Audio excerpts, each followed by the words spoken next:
अध्याय 41 शियाओ सांग की वापसी। उसके बाल बीच से बंटे हुए और लंबे थे, साइड बन नीचे लटक रहे थे, आंखों के कोनों पर आंसुओं के निशान अभी भी मौजूद थे और उसके चेहरे पर थकावट और पछतावे का भाव था जिसे छिपाना मुश्किल था। यह मित्सुई हिसाशी था। अरे जियो बाय, साकुरागी हानामिची ने सबसे पहले बोलते हुए उलझन भरे चेहरे से पीछे की ओर इशारा किया। ये कौन है जो न तो पुरुष है और न ही महिला? मियागी के चेहरे के भाव में अचानक बड़ा बदलाव आया और वह एकदम सतर्क होकर अचानक खड़ा हो गया। मित्सुई, अगर तुम मुसीबत मोल लेना चाहते हो तो मेरे पास आओ। मैंने ही ये सब किया है, इसमें किसी और का कोई हाथ नहीं है। अकागी और कोगुरे भी तनावग्रस्त हो गए, उनकी निगाहें अनायास ही मित्सुई के चेहरे पर टिक गईं। इसी बीच कोने में बैठे को चंजाई ने अपने चश्मे को ऊपर उठाया, जिससे लेंस में एक हल्की सी रोशनी चमक उठी। मित्सुई ने कुछ नहीं कहा, मानो उसने किसी की आवाज़ सुनी ही न हो। वह कदम दर कदम को चंजाई की ओर बढ़ा। पूरा व्यायामशाला इतना शांत था कि हवा के चलने की आवाज़ लगभग सुनाई दे रही थी। उसके पास पहुंचकर मित्सुई रुक गया, गहरी सांस ली, फिर अचानक अपना सिर झुका लिया। उसकी आवाज़ रुंध गई और लगभग कांप रही थी। को चंजाई, मुझे माफ़ करना। मैं अब भी बास्केटबॉल खेलना चाहता हूँ। ये शब्द सन्नाटे भरे व्यायामशाला में बम गिरने के समान थे। पूरा इलाका सन रह गया। अकागी की आंखें चौड़ी हो गईं और कोगुरे के हाथ से पानी की बोतल लगभग गिर ही गई। हालांकि मियागी और साकुरागी पूरी तरह से अचंभित दिखाई दिए। कोगुरे ने अपने बगल में बैठे साकुरागी और मियागी से फुसफुसाकर कहा, वह मित्सुई हिसाशी हैं, जो कभी शोहोकू के सबसे मजबूत शूटिंग गार्ड और जूनियर हाई स्कूल के सर्वश्रेष्ठ खिलाड़ी थे। हमारी शुरुआती उम्मीद। अकागी ने अनजाने में अपनी मुट्ठियां भींच लीं और बुदबुदाया, वह सचमुच वापस आ गया। मित्सुई जमीन पर घुटने टेक कर बैठ गया, उसका सिर बहुत झुका हुआ था और उसके कंधे हल्के से कांप रहे थे। मैंने शुरू में सोचा था, बास्केटबॉल में मेरी किस्मत बिल्कुल खराब है।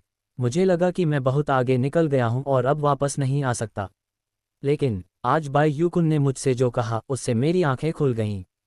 मैं खुद से नफरत करता हूं क्योंकि मैं बहुत कमज़ोर था, घायल होने पर पीछे हट गया। मैं खुद से नफरत करता हूं क्योंकि मैं बहुत घमंडी था, वास्तविकता का सामना करने का साहस नहीं करता था। मैं खुद से नफरत करता हूं क्योंकि मैं जिस चीज़ से प्यार करता था उसे दूर और दूर जाते हुए देखता रहा, फिर भी कुछ नहीं किया। कोच एंजाई, मैं सचमुच अभी भी बास्केटबॉल खेलना चाहता हूं। जब तक उम्मीद की एक किरण बाकी है, मैं अब और भागना नहीं चाहता। अंत में वह बेकाबू होकर रो रहा था। उसकी आवाज़ एक ऐसे बच्चे की तरह कांप रही थी जिसने बहुत लंबे समय तक खुद को दबाए रखा हो और आखिरकार टूट गया हो। कोच अंजाई ने पूरी बात चुपचाप सुनी, बिना उन्हें बीच में टोके। फिर वह धीरे धीरे आगे बढ़ा और एक गर्म मोटा हाथ धीरे से मित्सुई के कंधे पर टिक गया। उनकी आवाज़ सौम्य और दयालु बनी रही। अच्छा हुआ कि तुम्हें समझ आ गया मित्सुई। बास्केटबॉल हमेशा से वहीं मौजूद रहा है, आपके वापस आने का इंतजार कर रहा है। मुझे खेद है। धन्यवाद। मुझे फिर से आने की अनुमति देने के लिए आपका बहुत बहुत धन्यवाद। मित्सुई ने कोच अंजाई की कमर को गले लगाया और बच्चे की तरह रोने लगी। कुछ देर के लिए सब लोग चुप हो गए। बास्केटबॉल कोर्ट के अंदर केवल मित्सुई की दबी हुई और भावुक सिसकियां ही गूंज रही थीं, जो काफी देर तक बनी रहीं। अकागी ने कहा, मित्सुई, आखिरकार वह वापस आ गया।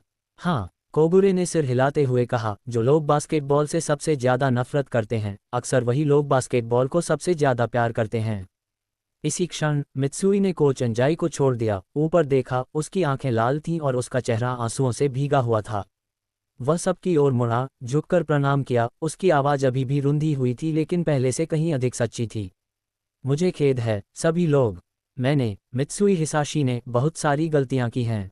यदि आप तैयार हैं, मैं इस टीम में वापस लौटना चाहता हूं। लेकिन इन संक्षिप्त शब्दों ने हर किसी के दिल पर भारी हथौड़े की तरह प्रहार किया। मियागी मुस्कुराया, मुझे पता नहीं था कि तुम पहले बास्केटबॉल टीम में थे। मुझे लगा कि तुम बस एक बदमाश थे। हमारे पुराने मतभेद अब पूरी तरह से मिट गए हैं। कोगुरे ने कहा, अगर तुम कड़ी मेहनत नहीं करोगे तो तुम्हें बेंच पर बैठा दिया जाएगा मित्सुई। लेकिन साकुरागी ने उत्साह से चिल्लाते हुए कहा, ठीक है, हमारी समस्याओं से घिरी बास्केटबॉल टीम को एक और जुझारू खिलाड़ी मिल गया है। मित्सुई, इस प्रतिभाशाली खिलाड़ी को रोकने की हिम्मत मत करना। सब लोग खिलखिलाकर हंस पड़े। इसके बाद अकागी धीरे धीरे आगे बढ़ा, उसकी निगाहें गहरी और जटिल थीं। वह मित्सुई के सामने खड़ा था, उसकी आंखें छुरी की तरह तेज थीं, लेकिन उसकी आवाज़ स्थिर थी। मित्सुई, मुझे इस बात की परवाह नहीं है कि तुमने पहले क्या किया था, और न ही मुझे इस बात की परवाह है कि तुम अब क्या भावपूर्ण शब्द कह रहे हो। जिस क्षण आप उस दरवाजे से बाहर निकले, उसी क्षण से आप शोहोकू बास्केटबॉल टीम के सदस्य नहीं रह गए। मित्सुई का शरीर कांप उठा, लेकिन अकागी ने तुरंत अपना लहजा बदल दिया। उसकी आवाज़ स्पष्ट और दृढ़ थी। लेकिन अब आप खुद ही पीछे हट गए हैं। तो आज से आप शोहोकू बास्केटबॉल टीम के सदस्य हैं। लेकिन यह मत सोचो कि बात यहीं खत्म हो जाती है। हमारा भरोसा जीतना एक दो शब्दों से नहीं होता। क्या तुम कभी टीम के सर्वश्रेष्ठ खिलाड़ी थे? तो साबित करो कि तुम अब भी इस जर्सी के हकदार हो। अकागी ने मित्सुई को ऊपर खींचने के लिए हाथ बढ़ाते हुए कहा। चलो नए सिरे से शुरुआत करते हैं मित्सुई। हम कोच अंजाई पास ही बैठे थे, उनकी आंखों में संतुष्टि की मुस्कान थी। इस समय शोहोकू बास्केटबॉल टीम की सर्वश्रेष्ठ वास्तविक लाइनअप आखिरकार तैयार हो गई। अगली दोपहर शोहोकू बास्केटबॉल टीम में खिड़कियों से सूरज की रोशनी कोर्ट पर पड़ रही थी, जिससे एक गर्म चमक फैल रही थी। अयाको और येजी उपकरण कक्ष के बाहर एक लंबी मेज पर बैठी थीं और प्रांतीय टूर्नामेंट के लिए पंजीकरण सामग्री को व्यवस्थित करने में तल्लीन थीं। अयाको, प्रांतीय टूर्नामेंट के क्वालिफाई अगले हफ्ते से शुरू हो रहे हैं और मित्सुई के पंजीकरण की जानकारी अभी तक दर्ज नहीं हुई है।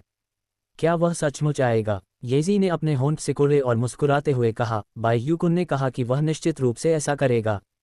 चरमराहट। व्यायामशाला का दरवाजा धीरे धीरे खुला। कई लोगों ने एक साथ ऊपर देखा। शोहोकू की साफ सुथरी वर्दी पहने एक युवक अंदर आया। उसके छोटे काले बाल साफ और सलीके से संवारे हुए थे, चेहरे की विशेषताएं स्पष्ट थीं और उसका व्यवहार शांत तीक्ष्णता के साथ स्थिर था। वह पूरी तरह से एक नए रूप में सामने आए मित्सुई हिसाशी थे।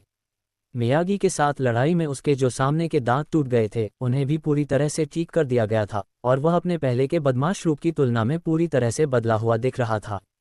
मियागी क्षण भर के लिए स्तब्ध रह गए, फिर मुस्कुराए और हाथ हिलाया। वाह, छोटे बाल अच्छे लग रहे हैं। आखिरकार तुम एक छात्र की तरह दिख रहे हो। साकुरागी ने अपने हाथों को कमर पर रखते हुए कहा। ये कौन है? ये तो वाकई थोड़ा सुंदर दिखता है।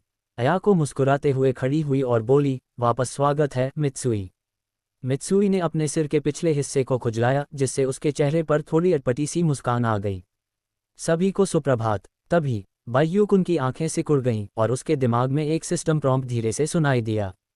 डिंग, मूल्यांकन तकनीक सफलतापूर्वक सक्रिय हो गई। लक्ष्य लॉक किया गया, मित्सुई हिसाशी। पात्र संबंधी जानकारी इस प्रकार है। नाम, मित्सुई हिसाशी। ऊंचाई 184 सेमी, वजन 70 किलोग्राम। आक्रामक विशेषताएं, नज़दीकी शॉट 65, मध्यम दूरी के शॉट 80, थ्री पॉइंटर 92, डंक 45, लेप 60। रक्षात्मक गुण, रिबाउंड 50, ब्लॉक 45, हस्तक्षेप 75, चोरी 70। सामान्य विशेषताएं, ताकत 60, सहनशक्ति 35, दौड़ना 75, कूदना 65, ड्रिबलिंग 70, पास नियंत्रण 75, हस्तक्षेप विरोधी क्षमता 80। समग्र rating A rank. System commentary, बाहर से देखने पर वह एक घातक स्नाइपर है। एक बार जब वह लय में आ जाता है तो उसे रोकना असंभव है। उसकी एकमात्र कमजोरी अपर्याप्त सहनशक्ति है। बाइयुकुन ने थोड़ा सा माथा सिकोड़ा और गहरी सोच में डूब गया। मित्सुई की 3 पॉइंट एक्यूरेसी मेरी तुलना में थोड़ी कम है, लेकिन उसकी स्टेबिलिटी बेहद मजबूत है। उसका मिड रेंज शॉट स्पष्ट रूप से मुझसे कहीं बेहतर है और उसकी पास कंट्रोल और इंटरफेरेंस क्षमताएं भी मुझसे कहीं श्रेष्ठ हैं। उनकी एकमात्र कमजोरी, सहनशक्ति, केवल 35 वर्ष की है। इसका मतलब यह है कि वह लंबे समय तक उच्च तीव्रता वाले आक्रामक और रक्षात्मक तालमेल को बनाए रखने के लिए संघर्ष करता है। एक बार जब वह किसी लंबी लड़ाई में फंस जाता है तो उसकी सहनशक्ति एक घातक समस्या बन जाएगी। जिम में मित्सुई पहले ही अपनी ट्रेनिंग यूनिफॉर्म और जूते पहन चुका था और नए जोश के साथ कोर्ट पर चला गया। अध्याय 42। पूर्ण रक्त मित्सुई शो। उसके बाल छोटे कटे हुए थे, उसके सामने के दांत ठीक हो चुके थे और वह जीवंत और ऊर्जावान दिख रहा था। अब वह कल का लाल आंखों वाला, भावनात्मक रूप से टूटा हुआ बदमाश नहीं था, बल्कि शोहोकू का पूर्व बेहतरीन शूटिंग गार्ड था। कृपया सब लोग मेरा ख्याल रखें। उन्होंने मुस्कुराते हुए सिर झुकाया। शोहोकू की पूरी टीम उसे देख रही थी, मानो वे उस परिचित लेकिन अपरिचित आकृति को आखिरकार लौटते हुए देख रहे हों। मित्सुई ने अभी अभी अपनी जर्सी और जूते पहने थे और वह जिम के बीच में कुछ शॉट्स के साथ वार्म अप कर रहा था। गेंद उसके हाथ से निकली, खूबसूरती से घुमावदार रास्ते से गुजरी और झट से सीधे नेट में जा गिरी। रुकावा कायदे कुछ देर के लिए कोर्ट के पास खड़ी रहीं, क्योंकि उन्होंने कल कोगुरे से सुना था कि मित्सुई जूनियर हाई स्कूल की सर्वश्रेष्ठ खिलाड़ी MVP थी। रुकावा कायदे अचानक बोली, मित्सुई सेनपाई, चलिए एक एक मुकाबला खेलते हैं। ये शब्द सुनकर सब लोग आश्चर्यचकित रह गए। मित्सुई ने अपने माथे से पसीना पोंछा, उसके होठों पर हल्की सी मुस्कान थी। तुम वही शैतान सी दिखने वाली फर्स्ट ईयर की छात्रा हो, रुकावा कायदे, है ना? उसने रुकावा की ओर देखा। तो चलिए, मुझे देखने दीजिए कि शोहोकू के भविष्य का कितना महत्व है।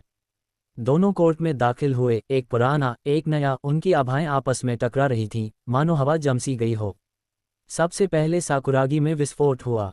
योश, मित्सुई, उस बदबूदार लोमड़ी को सबक सिखाओ। जो पहले 3 बास्केट्स को करेगा, वही जीतेगा। कोगुरे ने एक तरफ से नियमों की घोषणा की। पहला बास्केट, गेंद रुकावा के पास थी।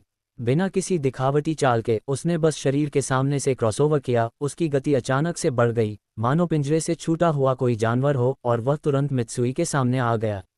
मित्सुई ने रास्ता रोकने की कोशिश में बगल की ओर खिसकने की कोशिश की, लेकिन वह आधे कदम से चूक गया।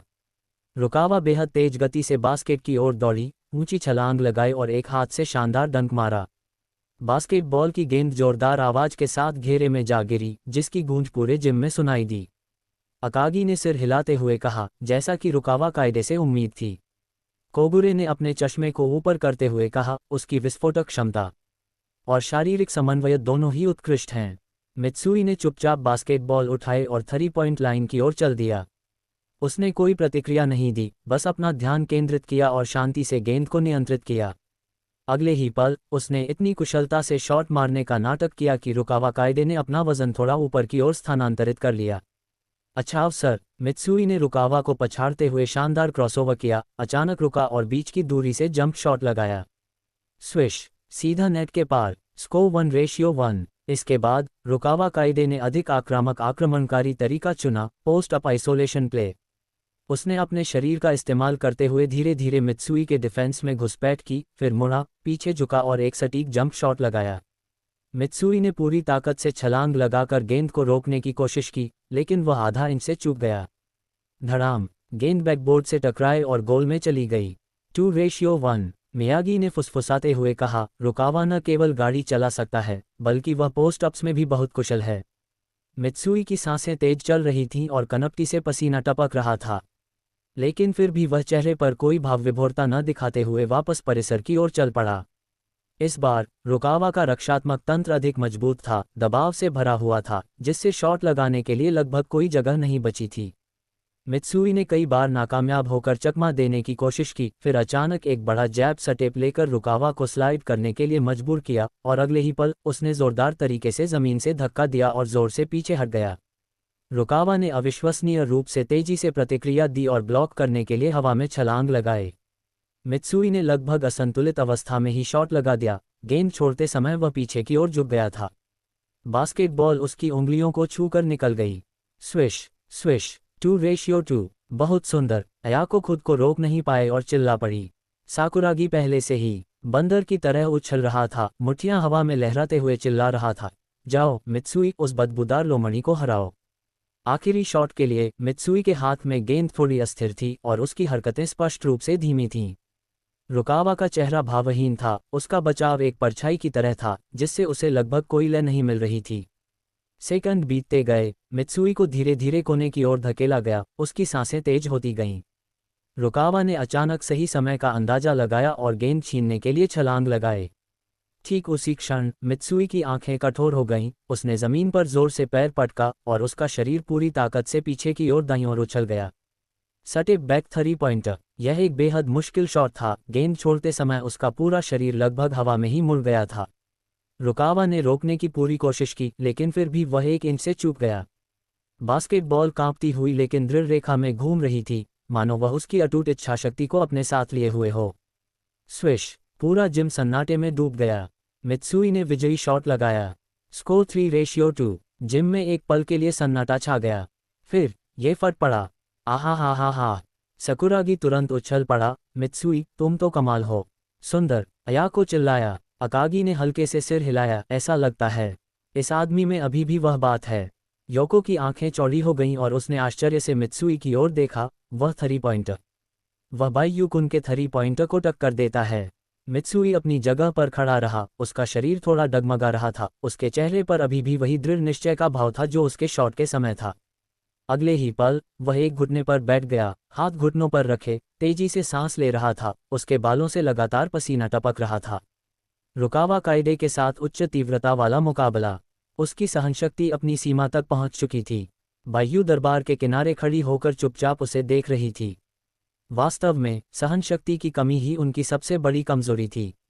रुकावा कायदे एक पल के लिए स्थिर खड़ा रहा, चुपचाप। उसकी निगाहें अभी भी ठंडी थीं, लेकिन उनमें गंभीरता का एक दुर्लभ संकेत दिखाई दे रहा था। वह धीरे धीरे बोला, उद्धरण चिन्ह ... मैं तुम्हें याद रखूंगा, मित्सुई हिसाशी। पूरे जिम में जोरदार तालियों की गड़गड़ाहट गूंज उठी। मियागी के होंठों पर हल्की सी मुस्कान आ गई और उन्होंने धीरे से ताली बजाते हुए कहा, पूर्व एमवीपी से यही उम्मीद थी। अयाको तब तक ताली बजाती रही जब तक उसके हाथ लाल नहीं हो गए, उसकी आंखें चमक उठीं और उसकी आवाज़ कांपने लगी। वापस स्वागत है, मित्सुई। चोट के कारण कई वर्षों से प्रदर्शन में गिरावट का सामना कर रहे शार्पशूटर ने अब एक उच्च तीव्रता वाले एकल मैच के साथ अपनी वापसी की घोषणा की है। शोहोकू का 3.1 का मित्सुई हिसाशी। वह वापस आ गया है। प्रशिक्षण के बाद बाईयू ने चुपचाप इशारा किया, हे मित्सुई, मेरे साथ एक पल के लिए आओ। मित्सुई ने अपनी भौहें उठाईं और पास चला गया। वे दोनों बारी बारी से जिम के पीछे स्थित लॉकर रूम की ओर चले गए। बाईयू ने दरवाजा बंद किया और गंभीरता से उसकी ओर देखा। क्या आपको याद है मैंने कल क्या कहा था कि मैं उन 2 बीते सालों की भरपाई करने में आपकी मदद कर सकता हूं? मित्सुई की आंखों में थोड़ी हैरानी झलक उठी और उसने संकोच से पूछा, आप मजाक तो नहीं कर रहे? डॉक्टरों ने कहा है मेरे जैसी चोट का पूरी तरह से ठीक होना नामुमकिन है। बाईयू ने और कुछ नहीं कहा, नीचे बैठ गया, अपना बैग खोला और सबसे नीचे की परत से एक प्राचीन गहरे रंग का लकड़ी का बक्सा निकाला। उस डिब्बे पर प्राचीन आकृतियां उकेरी गई थीं और उसके केंद्र में 2 बड़े मुहर लिपि अक्षर थे, ताई। उसने धीरे से ढक्कन खोला। चांदी जैसी सफ़ेद सुइयों की एक पंक्ति करीने से सजी हुई थी, जो ठंडी चमक बिखेर रही थी, मानो उनमें कोई रहस्यमयी शक्ति समाहित हो। मित्सुई की आंखें थोड़ी चौड़ी हो गईं। यह क्या है? ये प्राचीन चीनी चिकित्सा पद्धति है, बाईयू ने शांत भाव से कहा। यह आपके घुटने में जमा पुराने रक्त के थक्के का इलाज करने में आपकी मदद कर सकता है। मित्सुई के चेहरे पर झिझक के भाव दिखाई दिए। क्या ये काम करेगा? किस पैर में चोट लगी है? बायां पैर, मित्सुई ने अपनी पैंट का पांव ऊपर करते हुए कहा। बाईयू ने सिर हिलाया, फिर धीरे से हाथ बढ़ाकर अपने घुटने को दबाया। उसकी उंगलियां पानी की लहरों की तरह कोमल गति से चल रही थीं और उसकी सांसें एकाग्र थीं। डिंग, सिस्टम मूल्यांकन कर रहा है। अगले ही पल उनके दिमाग में एक सटीक मानव मेरिडियन मानचित्र खुल गया। हड्डियां, स्नायुबंधन, एक्यूपॉइंट्स, घायल क्षेत्र के आसपास सूक्ष्म परिसंचरण विकार, हल्के प्रावर्णीय आसंजन और पुराने रक्त के थक्के सभी एक नज़र में स्पष्ट हो गए। ये वाकई एक पुरानी चोट है। ये कहते हुए उसने ऊपर देखा। मैं अब शुरू कर रहा हूं। आपको कुछ असामान्य महसूस हो सकता है, हिलना मत। मित्सुई ने सिर हिलाकर कहा, आगे बढ़ो। बाईयू ने गहरी सांस ली, पहली चांदी की सुई निकाली। उसकी हरकतें पहाड़ की तरह स्थिर थीं। उसने धीरे से घुमाया और चांदी की सुई से हल्की सी भनभनाहट की आवाज आई। चांदी की सुई ने चुपचाप दुबी एक्यू पॉइंट को ऐसे भेद दिया जैसे कोई धागा पानी में प्रवेश करता है। मित्सुई ने अपने घुटने के माध्यम से अपने शरीर में हल्की गर्मी का संचार महसूस किया। दूसरी सुई यांगलिंगक्वान रक्त संचार को बढ़ाती है और रक्त जमाव को दूर करती है। इस सुई से हल्की सी चुभन हुई, लेकिन कोई दर्द नहीं हुआ। ऐसा लगा जैसे उसकी रक्तवाहिकाओं में बिजली का करंट दौड़ रहा हो। तीसरी सुई जो सानली ऊर्जा की पूर्ति करती है और टेंडन को मजबूत बनाती है। बाईयू की उंगलियों की तकनीक बदल गई। उसने सुइयों को हवा की तरह घुमाया, तेजी से एक के बाद एक 5 सुइयां डालीं, जिनमें से प्रत्येक सिस्टम की प्रतिक्रिया के अनुरूप थी। उसकी तकनीक अनगिनत परीक्षणों के माध्यम से परिष्कृत प्रतीत होती थी। वह अविश्वसनीय रूप से कुशल था। अध्याय 43 काउंटी प्रतियोगिता आ रही है। मित्सुई को शुरू में थोड़ी बेचैनी हुई, लेकिन जैसे जैसे वह आगे बढ़ता गया, उसका शरीर हल्का होता गया। उसे अपने घुटनों के अंदर एक गर्माहट फैलती और ढीली होती हुई महसूस हुई, मानो कई वर्षों से कसी हुई स्प्रिंग आखिरकार धीरे धीरे खुल रही हो। बाईयू ने अपनी आंखें बंद कर लीं और मित्सुई के घुटनों के आसपास की नसों की आभा को महसूस किया। जैसे ही चांदी की सुइयां हल्की सी कांपीं, ताई दिव्य सुई तकनीक पूरी तरह से सक्रिय हो गई। आधे घंटे बाद उसने धीरे से अपनी आंखें खोलीं, अपनी हथेली को थोड़ा सा घुमाया और कुशलता से आखिरी चांदी की सुई निकाल ली। एक चांदी की चमक हुई और वह लकड़ी के बक्से में गिर गई। मित्सुई अभी भी अपनी आंखें बंद करके इसे महसूस कर रहा था। तभी बाईयू ने कहा, यह हो गया है। वह खड़ा हुआ, अपना पैर मोड़ने की कोशिश की, अपना घुटना उठाया और कदम बढ़ाने लगा। उसकी भौहें और ऊपर उठती चली गईं। रुको, मेरा पैर इतना हल्का क्यों लग रहा है? इसके तुरंत बाद वह उछल पड़ा, उसे जरा भी दर्द या सूजन महसूस नहीं हुई। उसकी हरकतें इतनी फुर्तीली थीं कि देखकर ऐसा लग ही नहीं रहा था कि अभी अभी उसके पैर में चोट का इलाज हुआ है। अरे बाप रे, ये एहसास, ऐसा लग रहा है जैसे मेरा पुनर्जन्म हुआ हो। वह कुछ देर तक आगे पीछे उछला, 3 बार गहरी स्क्वैट की और एक तेज रफ्तार से दौड़ा। हालांकि उसकी सांसें अनियमित हो रही थीं, लेकिन उसके घुटने चट्टान की तरह स्थिर थे, बल्कि पहले से भी ज्यादा मजबूत। बाह्युकुन ने उसकी प्रतिक्रिया देखी और उसकी आंखों में एक मुस्कान झलक उठी। डिंग, मूल्यांकन तकनीक सक्रिय हो गई। लक्ष्य, मित्सुई हिसाशी। अद्यतन विशेषताएं। शक्ति 60 एटिक जोड़ 2 शून्य। सहन शक्ति 35 एटिक जोड़ 4 5। बाह्युकुन मन ही मन आश्चर्यचकित हुआ। जब मैंने ताई दिव्य सुई का इस्तेमाल उपचार के लिए किया तो इससे केवल 20 अंक सहनशक्ति बढ़ी, लेकिन मित्सुई को सीधे जोड़ 4 5 अंक मिल गए। शरीर की क्षमता को बढ़ाने की इस दिव्य सुई की क्षमता मेरी अपेक्षा से कहीं अधिक शक्तिशाली है। उसने लकड़ी का बक्सा बंद किया और मुस्कुराते हुए कहा, तो क्या यह आपके 2 साल के अंतराल की भरपाई के लिए काफ़ी है? मित्सुई अभी भी वहीं खड़ा था, अविश्वास से अपने कभी घायल हुए बाएं पैर को देख रहा था। उसकी आंखें थोड़ी लाल थीं। फिर वह अचानक मुड़ा, बाह्युकुन का कंधा पकड़ लिया और बच्चे की तरह उत्साहित हो गया। बाह्युकुन, तुम मेरे जीवन रक्षक हो। मुझे सच में नहीं पता कि मैं तुम्हारा एहसान कैसे चुकाऊं। बाह्युकुन ने सिर हिलाते हुए कहा, ऐसा संयोग है कि मुझे एक्यूपंक्चर के बारे में भी थोड़ी जानकारी है। यह एक सरल मामला था, लेकिन अगर आप वास्तव में मेरा एहसान चुकाना चाहते हैं तो मेरी एक मदद कीजिए। मित्सुई ने तुरंत सिर हिलाया, आग और पानी के बीच से होकर, मैं जरा भी नहीं हिचकिचाऊंगा। इस सप्ताहांत मेरे साथ एक कैजुअल गेम खेलने आओ। मैं अपने पासिंग और बॉल हैंडलिंग कौशल का अभ्यास करना चाहता हूँ। मित्सुई अचंभित रह गया, बस इतना ही?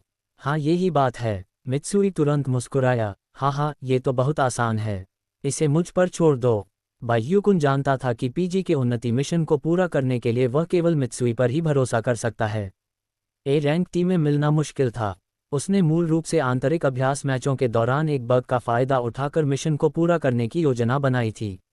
लेकिन अकागी को चिंता थी कि उनके पैर की चोट पूरी तरह से ठीक नहीं हुई थी और इसी वजह से वह किसी भी आंतरिक अभ्यास मैच में भाग नहीं ले पा रहे थे। शोहोकू में इस पीजी उन्नति मिशन को पूरा करना असंभव था, इसलिए वह केवल एक खुले मैदान में जा सकता था और मित्सुई की मदद से इसे पूरा कर सकता था। शोहोकू के सभी शुरुआती घोड़ों को इकट्ठा किया गया था और ये दिन थकाऊ प्रशिक्षण से भरे हुए थे। हालांकि बाह्युकुन ने अभ्यास मैचों में भाग नहीं लिया, मुख्य रूप से इसलिए क्योंकि अकागी को चिंता थी कि उसकी पैर की चोट पूरी तरह से ठीक नहीं हुई थी। उन्होंने अयाको और येजी को उपकरण व्यवस्थित करने और सामरिक डेटा तैयार करने में केवल सहायता की और रसद संबंधी बहुत सारा काम संभाला। अंततः शुक्रवार की दोपहर हो गई। बास्केटबॉल जिम के अंदर अकागी ने टीम के सभी सदस्यों को इकट्ठा किया। सभी लोग इकट्ठा हो जाए, आज एक महत्वपूर्ण घोषणा होने वाली है। जैसे ही उसने बोलना समाप्त किया, अयाको दस्तावेजों का एक बंडल पकड़े हुए अंदर आए। उसके चेहरे पर गंभीरता थी। प्रांतीय टूर्नामेंट की प्रारंभिक समूह सूची जारी कर दी गई है। खेलों की आधिकारिक शुरुआत अगले सोमवार से होगी। इस बार कानागावा प्रांत के 200 से अधिक हाई स्कूल भाग ले रहे हैं, जिससे ये हाल के वर्षों का सबसे बड़ा टूर्नामेंट बन गया है। जैसे ही उसने बोलना समाप्त किया, पूरी टीम तुरंत उसके चारों ओर इकट्ठा हो गई और समूह सूची को देखने के लिए भागदौड़ करने लगी। हम जोन बी में हैं, मियागी ने सबसे पहले कहा। हमारा पहला प्रतिद्वंदी मियुरा दाई हाई स्कूल है। क्या मियुरा दाई? कोगुरे ने भौहें चढ़ाते हुए कहा। वे अनुभवी खिलाड़ियों की एक मजबूत टीम भी प्रतीत होते हैं। सैंडो, इस बार यह प्रतिभाशाली व्यक्ति तुम्हें हरा देगा। साकुरागी ने अचानक अपनी हथेली पर मुक्का मारा और आक्रामक लहजे में कहा। अयाको ने बेबसी से आह भरी, बेवकूफ़, सैंडो रियोनन में है, जोन सी में। उससे मिलने के लिए हमें पहले समूह चरण से आगे बढ़ना होगा। अग्रिम। साकुरागी ने ऊपर देखा, तो हमें जोन बी में सभी विरोधियों को हराना होगा। अकागी ने गहरी आवाज में कहा, आज से सभी को मानसिक रूप से तैयार रहना होगा। शीर्ष 2 स्थानों में जगह बनाकर ही हम राष्ट्रीय लीग के लिए क्वालिफाई कर सकते हैं।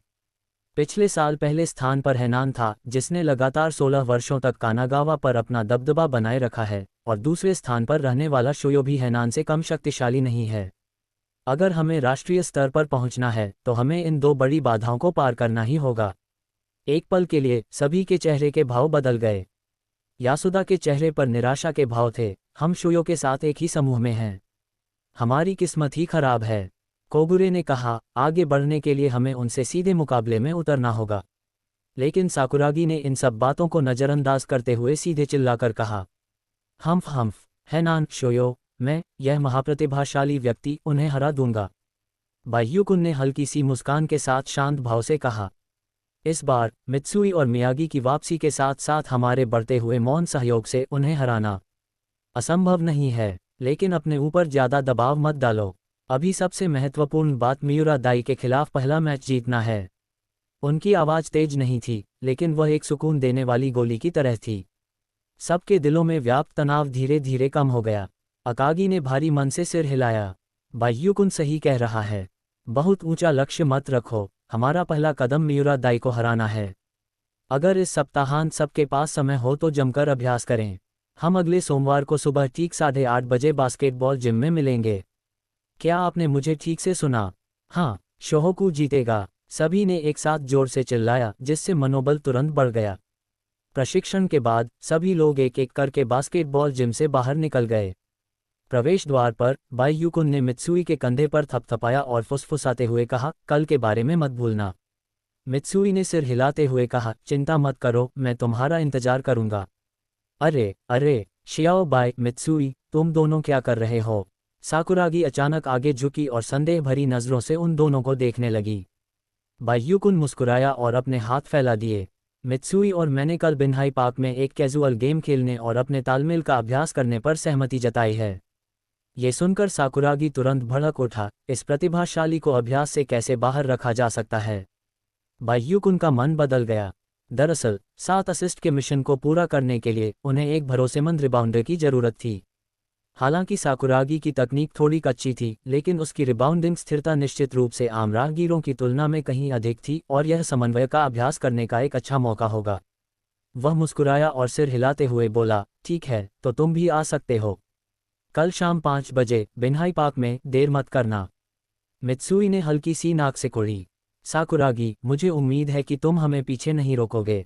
हम अगर यह जीनियस गंभीर हो गया तो आप सभी को एक तरफ हट जाना होगा। कुछ ही दूरी पर येजी चुपचाप खड़ी होकर बाय युकुन का इंतजार कर रही थी। वह चलकर उसके पास गया और धीरे से उसका हाथ पकड़ लिया। येजी, चलो चलते हैं। बायुकुन, अगले हफ्ते के खेल में तुम्हें अपना सर्वश्रेष्ठ प्रदर्शन करना होगा। दोनों ने एक दूसरे को देखकर मुस्कुराते हुए हाथ पकड़े और स्कूल के गेट से कंधा मिलाकर बाहर निकल गए। अध्याय 44। विश्वविद्यालय टीम। अगली दोपहर उमस भरे मौसम में थोड़ी ठंडक आ गई थी और सड़क पर लगे चिनार के पत्तों में हल्की हल्की लहरें उठ रही थीं। बायू के जाने से पहले उसने येजी को फ़ोन किया। हे येजी, मैं निकलने ही वाला हूँ। मैं चौराहे पर तुम्हारा इंतज़ार करूँगा। मैं जल्द ही वहाँ आऊँगा। 10 मिनट से भी कम समय में एक परिचित आकृति हल्के कदमों से गली के कोने से मुड़ गई। बायू ने ऊपर देखा, उसके कदम रुक गए। येजी ने आज सफ़ेद रंग की letter T shirt, denim mini skirt, हल्के रंग का पतला सन प्रोटेक्टिव कार्डिगन, साफ कैनवास के जूते और बेज रंग का छोटा बैकपैक पहना हुआ था। सूरज की रोशनी उसके बालों पर पड़ रही थी, जिससे एक सौम्य आभा बन रही थी और वह एक गर्मी की हवा की तरह ताज़ा और सक्षम दिख रही थी। बायू की आंखें चमक उठीं और उसके होंठों के कोने अनजाने में ऊपर की ओर मुड़ गए। आज तुम बहुत खूबसूरत लग रही हो, येजी ने धीरे से गुनगुनाया। उसके होंठों के कोने हल्के से ऊपर उठे हुए थे। बिल्कुल, मुझे आपका विशेष सहायक किसने बनाया है? मैं आपको शर्मिंदा नहीं होने दे सकता। बायू मुस्कुराए और आगे बढ़ी, उसके हाथ से बैग लेकर उसका हाथ थाम लिया। तो आज मैं तुम पर ही भरोसा करूंगा, मेरे नन्हे सहायक। खूबसूरत दिखने की जिम्मेदारी मेरी होगी और आपको बस खेल जीतना है। दोनों कंधे से कंधा मिलाकर बिन्हाई पार्क की ओर चल पड़े। बिन्हाई पार्क में समुद्र के किनारे बना स्ट्रीट बास्केटबॉल कोर्ट नमकीन समुद्री हवा से भरा हुआ था। दूर से लहरों की गर्जना की आवाज़ आ रही थी और सूरज की रोशनी तिरछी पड़ रही थी, जिससे पूरा कोर्ट एक हल्की सुनहरी आभा से ढका हुआ था। बायू बार के पास खड़ा था, परिचित प्लास्टिक के मैदान को देख रहा था। उसका चेहरा थोड़ा हैरान था। यहाँ की हवा, यहाँ की रोशनी और कोर्ट पर पड़ने वाली परछायाँ, ये सब उसकी हाल की यादों को समेटे हुए थीं। उन्हें अब भी याद था, ये घटना इसी अदालत में हुई थी। उन्होंने ये जेड के साथ शूटिंग का अभ्यास किया था और धैर्यपूर्वक उन्हें महत्वपूर्ण गतिविधियों को बार बार समझाते रहे थे। इसी अदालत में उन्होंने अकेले ही अहंकारी और उकसाने वाले ओडा को हराया था। बायू कुन, तुम क्या सोच रहे हो? मुझे अचानक ऐसा महसूस हो रहा है कि इस जगह ने हमारे लिए काफ़ी कुछ देखा है। येज़ी कुछ नहीं बोली, उसने बस धीरे से उसका हाथ दबाया और उसके होठों पर एक प्यारी सी मुस्कान आ गई। कुछ ही देर बाद एक जानी पहचानी हस्ती मैदान के किनारे दिखाई दी। मित्सुई हिसाशी ने बिना आस्तीन वाली ट्रेनिंग वेस्ट और ढीले एथलेटिक शॉर्ट्स पहने हुए थे। उनके बाल साफ सुथरे थे, उनका पूरा व्यवहार जोश से भरा हुआ था, जो उनके अतीत के पतित और उदास रूप से बिल्कुल अलग था। सुबह, उसने हाथ में तौलिया लहराते हुए कहा, मौसम अच्छा है, स्ट्रीट बास्केटबॉल के लिए बढ़िया है। इसके तुरंत बाद सकुरागी हानामिची एक अज्ञात धुन गुनगुनाते हुए उछलते कूदते हुए अंदर घुस आया। हा हा हा हा, बायू, मित्सुई, तुम लोग इतनी जल्दी आ गए। बायू मुस्कुराए और दोनों से हाथ मिलाया। ठीक है, आज हमारी टीम के पहले व्यवहारिक अभ्यास के लिए एक शानदार अवसर है। इस समय बिन्हाई पार्क का स्ट्रीट कोर्ट चहल पहल से भरा हुआ था और बेहद जीवंत था। लोग कई मैदानों पर खेल रहे थे, स्नीकर्स के जमीन पर रगड़ने की स्विश स्विश और बास्केटबॉल के जमीन पर गिरने की थंप थंप की आवाज़ें गर्मियों के खेलों की एक मधुर ध्वनि में घुल मिल रही थीं। वातावरण पसीने और धूप की मिली जुली गंध से भरा हुआ था, साथ ही दर्शकों की उत्साहपूर्ण जयकार और हंसी भी गूंज रही थी। और विशेष रूप से एक अदालत ने बहुत ध्यान आकर्षित किया, जहां 3 परतों में भीड़ लगी हुई थी, जो किसी लाइव कॉन्सर्ट की तरह जीवंत थी। उस दिशा से जयकारे लहरों की तरह आ रहे थे, जो ज्वार की तरह उठते और गिरते थे। वहां काफी चहल पहल दिख रही है। मित्सुई ने आंखें सिकोड़कर भीड़ के केंद्र की ओर देखा। चलिए, एक नज़र डालते हैं। बायू ने पहला कदम उठाया और समूह एक साथ भीड़ की ओर बढ़ा। किनारे पर पहुंचकर उन्होंने एक गैप से झांका तो उन्हें कोर्ट के बीच में 3-3 खिलाड़ियों का एक बेहद प्रतिस्पर्धी खेल दिखाई दिया। यह एक आम स्ट्रीट बास्केटबॉल गेम था, हाफ कोर्ट 3 बनाम 3, जिसमें 21 अंक बनाने वाली पहली टीम जीत जाती थी।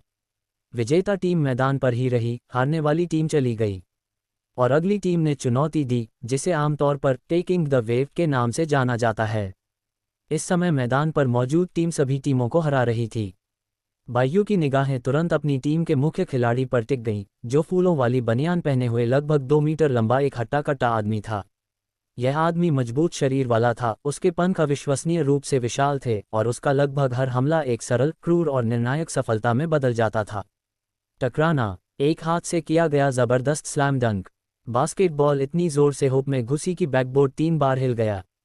स्कोर तुरंत बढ़कर 21-4 हो गया, एक तरफा जीत। भीड़ तुरंत उत्साहपूर्ण जयकारे लगाने लगी। बेहद जबरदस्त, मिशिमागे से यही उम्मीद थी। विश्वविद्यालय की टीम का स्तर बिल्कुल अलग होता है। ये कम से कम न जाने कितने राउंड हो चुके होंगे। विश्वविद्यालय, बायू ने अपना सिर घुमाकर अपने बगल में टोपी पहने एक दर्शक से पूछा। दूसरे व्यक्ति ने उत्साहपूर्वक समझाया, हाँ, उसका नाम मिशिमा तोरू है, वह फुकासावा स्पोर्ट्स यूनिवर्सिटी की टीम के लिए एक वैकल्पिक सेंटर है। हालांकि वह शुरुआती लाइनअप में शामिल नहीं है, लेकिन इस स्ट्रीट कोर्ट पर वह लगभग कभी हारता नहीं है। वह अपने दोनों साथियों के साथ मिलकर यहां की चुनौतीपूर्ण टीमों को लगातार हरा रहा है और पहले ही कई राउंड जीत चुका है। बायू को तुरंत इसमें दिलचस्पी हो गई। उसने चुपचाप मिशिमा पर मूल्यांकन तकनीक सक्रिय कर दी। डिंग, स्कैन सफल रहा। लक्ष्य, मिशिमा तोरू रेटिंग A+। उनके बाकी 2 साथी खिलाड़ियों में से एक लंबा और पतला था, जबकि दूसरा छोटा और मजबूत था, दोनों की रेटिंग भी जोड़ थी। डिंग ने पता लगाया कि विरोधी टीम की औसत रेटिंग A रैंक है, जो पीजी पेशे में उन्नति की खोज की शर्तों को पूरा करती है। सिस्टम की चेतावनी बायू के दिमाग में गूंज उठी, जिससे उसकी आंखें चमक उठीं। ये वे हैं, बायू ने तुरंत आकलन किया। हालांकि मिशिमा मजबूत था, लेकिन वह भारी भरकम शरीर वाला और थोड़ा धीमा चलने वाला व्यक्ति था। हालांकि उनके दोनों साथी खिलाड़ी कुछ हद तक कुशल थे, लेकिन उन्हें खुद पर, मित्सुई पर या यहाँ तक कि सकुरागी पर भी कोई बढ़त हासिल नहीं थी। जब तक वे आपस में तालमेल बनाए रखते, उनके जीतने की संभावना कम नहीं थी। इस समय अभी अभी पराजित हुई टीम आपस में शिकायत करते हुए मैदान से बाहर चली गई, जाहिर तौर पर उनमें दोबारा लड़ने का कोई हौसला नहीं था। बायू मुस्कुराते हुए और मिशिमा को हाथ हिलाते हुए आगे बढ़ी। अरे यार, क्या हम अगले गेम में शामिल हो सकते हैं? मिशिमा ने उनमें से कुछ लोगों की ओर देखा। 3 हाई स्कूल के छात्र, सभी काफी लंबे और सुगठित शरीर वाले, और सबसे महत्वपूर्ण बात यह थी कि वे सभी पेशेवर बास्केटबॉल जूते पहने हुए थे। स्पष्ट रूप से वे सिर्फ मजाक नहीं कर रहे थे। उसने मुस्कुराते हुए अपने अंदर लड़ने की भावना का संकेत दिया। हाँ, वैसे भी अदालत खाली है, इसलिए आप लोग खेल सकते हैं। तीनों कोर्ट में दाखिल हुए। स्ट्रीट बॉल के नियम सरल और क्रूर होते हैं, कोई शिष्टाचार नहीं, बस खेल। धूप में बाईयू शांत दिख रहा था, मित्सुई अंगड़ाई ले रहा था और साकुरागी ने लड़ने की भावना से भरपूर होकर उसकी बांह पर थपथपाया। बाईयू ने तुरंत मध्य वृत्त में अपनी व्यवस्था स्थापित कर ली। मित्सुई, तुम बाहरी आक्रमण पर ध्यान दो। साकुरागी, तुम रिबाउंड और बॉक्सिंग आउट के लिए जिम्मेदार हो। बाकी सब मुझ पर छोड़ दो। मित्सुई ने सिर हिलाकर कहा, समझ गया। साकुरागी ने तुरंत घोषणा की, इसे इस प्रतिभाशाली व्यक्ति पर छोड़ दो। अदालत के पास मौजूद दर्शक हलचल मचाने लगे। अरे, नई टीम, इन लोगों में कुछ खास बात दिखती है। उम्मीद है कि वे पिछली टीम की तरह नहीं होंगे जो 5 अंक भी हासिल नहीं कर पाए। मिशिमा को गेंद मिली और खेल शुरू हो गया। महज 10 सेकंड में उन्होंने ये प्रदर्शित कर दिया कि स्ट्रीट बॉल ओवरलॉर्ड होने का क्या मतलब होता है। वह साकुरागी की ओर पीछे हटता हुआ, उसे धक्का देता हुआ, 1 कदम 2 कदम। साकुरागी ने अपने दांत भींचे और डटकर खड़ा रहा, लेकिन मांस के इस पहाड़ को हिला भी नहीं सका। बैंग, एक जोरदार धमाके के साथ मिशिमा मुड़ा और उसने गेंद को बास्केट में डाल दिया, जिससे बास्केटबॉल का घेरा हिल गया।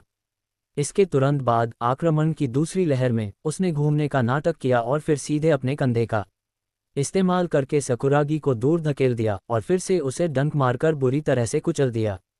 तीसरे शॉट ने साकुरागी को सांस लेने का भी मौका नहीं दिया। उसने बड़ी सफाई से 1 कदम पीछे हटकर 1 कदम आगे बढ़कर फिर दोनों हाथों से हुक पर जोरदार प्रहार किया, जिससे साकुरागी जमीन पर गिर पड़ा।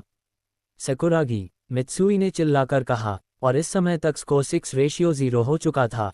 बाईयू ने अपने सदमे को दबाते हुए जवाबी हमला करने की कोशिश की, लेकिन विरोधी टीम के दोनों साथियों ने भी बेहद अच्छा तालमेल बिठाया था। लंबे और पतले कद का वह आदमी मित्सुई से चिपक गया, जिससे उसे गोली चलाने के लिए लगभग कोई जगह नहीं मिली। वहीं छोटे कद का बलवान व्यक्ति बाईयू की कड़ी सुरक्षा कर रहा था, उसके गुजरने के रास्ते रोक रहा था और कभी कभी चोरी करने और हस्तक्षेप करने के लिए हाथ बढ़ा रहा था। सिस्टम के असिस्ट मिशन को पूरा करने के लिए बाईयू ने कई बार पेंट एरिया में साकुरागी को पास देने की कोशिश की, इस उम्मीद में कि वह मिशिमा को पछाड़ सकेगा, लेकिन जैसे ही गेंद हवा में उठी, मिशिमा की विशाल हथेली ने उसे मक्खी की तरह दूर फेंक दिया। जवाबी हमले में छोटे कद के, मजबूत शरीर वाले, तेज नज़रों और हाथों वाले उस खिलाड़ी ने बाईयू का पास छीन लिया और तेजी से आगे बढ़ते हुए गोल कर दिया। अध्याय 45 पुनः आगे बढ़ें। लगातार 3 बार बाईयू के पास का सटीक अनुमान लगाया गया। बाईयू, गेंद पास करते समय तुम कहाँ देख रहे हो? साकुरागी ने अधीरता से चिल्लाया। मित्सुई भी थोड़ा तनावग्रस्त लग रहा था, वह अपने माथे से पसीना पोंछ रहा था। शांत रहो, पास देने में जल्दबाजी मत करो। दुर्भाग्यवश उनकी लय पूरी तरह से बिगड़ गई थी। रक्षात्मक आक्रमण के दौरान ही साकुरागी ने अप्रत्याशित रूप से मिशिमा को पिन कर दिया, जिससे मित्सुई के लिए क्षणिक अवसर पैदा हो गया। मित्सुई ने तुरंत इस मौके का फायदा उठाते हुए एक खुली जगह में दौड़ लगाई और बाईयू ने भीड़ के बीच से एक ग्राउंड पास दिया। मित्सुई को साइड में गेंद मिली, वह मुड़ा और एक मुश्किल फेडवे जंपर शॉट को नेगेटिव एंगल से लगाया। बास्केटबॉल नेट में जा घुसी। सुंदर, वहां मौजूद लोगों ने थोड़ी देर के लिए खुशी से जयकार की आवाज उठाई, लेकिन अगले ही पल्स को अपडेट हो गया। 3:15। बाईयू दांत पीसते हुए, मुठियां भींचते हुए अपनी जगह पर जड़वत खड़ा रहा। सिस्टम के अनुसार उन्हें 7 असिस्ट पूरे करने थे, लेकिन विरोधी टीम की तीव्रता, लय और शारीरिक दबाव पूरी तरह से खेल के स्तर पर थे, जिससे शॉट लगाने की कोशिश करना भी मुश्किल हो रहा था। असिस्ट के लिए पास देना तो दूर की बात है। साकुरागी जोर जोर से सांस ले रहा था, मित्सुई पसीना पोंछने के लिए झुकने लगा, जबकि दूसरी तरफ मिशिमा प्रतिबंधित क्षेत्र के सामने एक अभेद्य दीवार की तरह मजबूती से खड़ा था। खेल शुरू से ही निराशा के गहरे गड्ढे में गिर गया था। इसी क्षण बाईयू ने भी एक जवाबी रणनीति के बारे में सोचा। उसने गहरी सांस ली, चुपचाप कोर्ट पर अपने साथियों और विरोधियों की स्थिति का जायजा लिया, फिर धीरे धीरे 3 पॉइंट लाइन से पीछे हट गया। मिशिमा तोरू ने उसे देखा, उसके होठों पर एक तिरस्कार भरी मुस्कान थी और उसने घृणा से उस पर दहाड़ मारी। क्या तुम्हारी टीम में सिर्फ वही एक खिलाड़ी है जो गोल कर सकता है? बेटा, एक बार शॉट मारकर देखो। इसके साथ ही मिशिमा ने जानबूझकर बाईयू को 3 कदम की दूरी पर छोड़ दिया और उसे बिल्कुल भी अपनी नज़रों में नहीं लिया। आसपास बैठे दर्शक भी हंस पड़े। ओह, वह लड़का तो शूटर जैसा नहीं दिखता है ना? बाईयू ने कुछ नहीं कहा, वह बस 3 पॉइंट लाइन के बाहर स्थिर खड़ा रहा और धीरे धीरे मित्सुई से वापसी का पास ग्रहण किया। अगले ही पल वह अचानक उछल पड़ा, उसकी हरकत किसी चित्र की तरह सहज थी, उसका शॉट सटीक और निर्णायक था। वह 3 पॉइंटर एक खूबसूरत परवलयिक आकार में घूमा और नेट में जा गिरा। स्विश, जाल से एक कुरकुरी कंपन की आवाज आई। 6:15। पूरा न्यायालय हंगामे में तब्दील हो गया। अरे यार, ये लड़का तो गोली चला सकता है, और वह काफी सटीक है। बायू नीचे उतरा, उसके चेहरे पर अभी भी शांति का भाव था। दूसरी बार जब गेंद उनके पास आई तो उन्होंने फिर से गेंद को ड्रिबल करते हुए आगे बढ़ाया और जानबूझकर 3 पॉइंट लाइन पर खड़े हो गए। मिशिमा तोरू ने अवचेतन रूप से आगे बढ़ने की तैयारी की, लेकिन जैसे ही बायू के घुटने थोड़े से मुड़े, उसने अचानक ब्रेक लगा दिए। एक नकली शॉट, एक असली पास। बास्केटबॉल जमीन से उछली और सीधे प्रतिबंधित क्षेत्र में चली गई। सकुरागी दहाड़ा, भीड़ से बाहर निकला और दोनों हाथों में गेंद लेकर हवा में उछल पड़ा। टकराना, एक जोरदार डंक। 8.25। मिशिमा तोरू दंग रह गया, फिर तुरंत प्रतिक्रिया देते हुए बोला, क्या ये बच्चा मुझे उकसा रहा है? लेकिन बहुत देर हो चुकी थी। अगली बार जब गेंद बायू के पास आई तो उसने फिर से गेंद को ऊपर उठाया और शॉट मारने का इशारा किया। मिशिमा एक पल के लिए हिचकिचाया, लेकिन इस बार उसने लापरवाही से आगे बढ़ने की हिम्मत नहीं की। जैसे ही वह हिचकिचाया, बास्केटबॉल ठीक दाईं ओर 45 डिग्री के कोण पर जा गिरी। मित्सुई पहले से ही तैयार खड़ा था, सही पोजीशन में उठा और उसने 3 पॉइंटर शॉट लगाया। स्विश। 11:15। खेल का रुख बदल गया और विरोधी टीमें डगमगाने लगीं। बायू की निगाहें पूरी तरह बदल गईं। शुरुआती घबराहट और झिझक की जगह शांति, एकाग्रता और एक कंडक्टर के नियंत्रण ने ले ली। वह बार बार अपनी स्थिति बदलने लगा, गेंद के साथ आगे बढ़ने लगा और दोहरी टीम को अपनी ओर आकर्षित करने लगा। इस तरह बायू के असिस्ट धीरे धीरे बढ़ते गए। एक आक्रामक खेल में बायू ने गेंद को प्रतिबंधित क्षेत्र में पहुंचाया। मिशिमा के ब्लॉक का सामना करते हुए उसने चकमा नहीं दिया, बल्कि आगे बढ़कर दो विरोधियों की दोहरी टीम को अपनी ओर आकर्षित किया। ठीक उसी समय जब सभी को लगा कि वह एक जोरदार ड्राइव के लिए जा रहा है, उसने अचानक अपनी पीठ के पीछे से एक अंधा पास फेंक दिया। साकुरागी पहले से ही बास्केट के नीचे इंतजार कर रहा था। उसने आसानी से गेंद पकड़ी और लेअप शॉट से स्कोर कर लिया। शाम के 5:19। बायू के होंठ हल्के से मुड़े। तो असिस्ट करने का सही तरीका यही है। विरोधी टीम के कोच स्तर के ताकतवर पहलवान मिशिमा तोरू ने भी स्थिति को गंभीरता से लेना शुरू कर दिया। उसने प्रतिबंधित क्षेत्र को पूरी तरह से सील कर दिया, साकुरागी की कड़ी सुरक्षा की, केवल बाहर का हिस्सा खुला छोड़ दिया। ये देखकर बायू ने हल्के से सिर हिलाया। तो फिर किसी और को इसे पूरा करने दीजिए। अगले आक्रामक हमले में बायू ने तेजी से ड्रिबल किया, साकुरागी की स्क्रीन का फायदा उठाया और गेंद को मित्सुई को पास कर दिया। विरोधी टीम ने तुरंत ही दो खिलाड़ियों को एक साथ घेर लिया। हालांकि मित्सुई ने शांत भाव से एक कदम पीछे लिया, जोरदार तरीके से उठे और एक फेडवे 3 पॉइंटर शॉट लगाया। बास्केटबॉल ऊंची उड़ान भरते हुए धीरे धीरे हवा में घूमने लगी। स्विश। रात के 8:19 पर उन्होंने बढ़त हासिल कर ली। भीड़ लगभग विस्फोटक जयकारे के साथ फूट पड़ी। मिशिमा तोरू दहाड़ा, उन्हें और गोली चलाने मत दो। आखिरी शॉट, निर्णायक क्षण। बायू ने गेंद को आगे बढ़ाया, लेकिन तगड़े कद के खिलाड़ी बी ने उसे जबरदस्ती किनारे की ओर धकेल दिया। ठीक उसी समय जब सभी को लगा कि उसे मैदान से बाहर निकाल दिया जाएगा, उसने अचानक अपना हाथ उठाया और गेंद को बैकबोर्ड की ओर काफी ऊपर फेंक दिया। तुम्हारी हिम्मत कैसे हुई इसे पास करने की? मिशिमा ने ताना मारा। उसके बोलने से पहले ही एक लाल परछाई रॉकेट की तरह हवा में उड़ गई। साकुरागी हानामिची ने हवा में चांद को पकड़ते हुए दो हाथों से जोरदार डंक मारा। रात के 10:19। पूरा न्यायालय पूरी तरह से आक्रोशित हो गया। अरे बाप रे, मिशिमा सच में हार गया। वो लाल बालों वाला लड़का, क्या वो उड़ सकता है? उसकी कूदने की शक्ति तो कमाल की है। हे भगवान, वो एली ऊप कितना शानदार था। मिशिमा तोरू स्कोरबोर्ड को ध्यान से देख रहा था। उसका सदमा स्पष्ट था, पसीने से उसकी बनियान भीग गई थी। ये तो एक मजाक है, क्या सच में मैं 3 हाई स्कूल के छात्रों से हार गया? इसी बीच शोहोकू के तीनों खिलाड़ियों ने एक दूसरे को देखा और मुस्कुराए। सकुरागी ने अपने हाथों को कमर पर रखा और आसमान की ओर देखकर जोर से हंसने लगा। हा हा हा हा, ये जीनियस वाकई में सबसे ताकतवर रिबाउंड किंग है। हवा में किया गया वो पावर डंक कमाल का था, काश हारुको ने भी उसे देखा होता। मित्सुई हंसा और बायू को डांटा। अच्छा पास दिया, भले ही पहले आपका प्रदर्शन बहुत खराब था। जैसे ही बायू जवाब देने ही वाला था, अचानक उसके कान में सिस्टम प्रॉम्प्ट की आवाज़ सुनाई दी।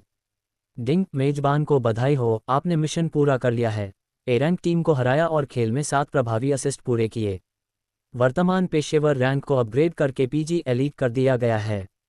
मिशन पुरस्कार जारी कर दिए गए हैं। पास कंट्रोल जोड़ 2, 5 ड्रिबलिंग जोड़ 8। निष्क्रिय कौशल प्राप्त किया, सटीक रनिंग पास। प्रेसिजन रनिंग पास, पैसिव दौड़ते हुए पास करने पर प्रेसिजन की सफलता दर 85% तक बढ़ जाती है। यदि लक्ष्य साथी खिलाड़ी खुला है तो प्रेसिजन फीडबैक मैकेनिज्म स्वचालित रूप से सक्रिय हो जाता है, जिससे उनकी शूटिंग सटीकता में जोर 10% की अतिरिक्त वृद्धि होती है। बायू ने एक लंबी सांस छोड़ी, उसका माथा पसीने से भीगा हुआ था, लेकिन उसका दिल अविश्वसनीय रूप से तरोताजा महसूस कर रहा था। अंततः मिशन पूरा हो गया। उसने तुरंत सिस्टम पैनल खोलकर अपनी वर्तमान विशेषताओं की जांच की। वर्तमान योग्यता पैनल। आपत्तिजनक विशेषताएं। नज़दीकी शॉट 40, मध्यम दूरी के शॉट 38, 3 पॉइंट शॉट 100 डंक 40, लैप 30। रक्षात्मक गुण। रिबाउंडिंग 60, ब्लॉक 55, हस्तक्षेप 45, चोरी 25। सामान्य विशेषताएं। ताकत 85, सहनशक्ति 88, गति 100, कूद 55, ड्रिबलिंग 93, पास नियंत्रण 65, हस्तक्षेप विरोधी क्षमता 73। कुल रेटिंग ए जोड़। क्या ये वास्तव में A+ तक पहुंच गया? बायू ने आश्चर्य से पैनल को देखा और उसकी सांसें थम गईं।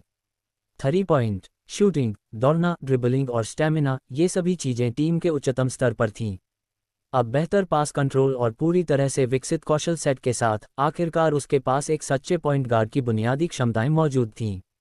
लेकिन इससे पहले कि वह संभल पाता, सिस्टम ने फिर से एक नया मिशन सामने ला दिया। डिंग, बधाई हो होस्ट, आपने मुख्य चरण का मिशन पूरा कर लिया है। पीजी एलीट में आगे बढ़ गए हैं। Advance challenge PG master mission सक्रिय हो गया है।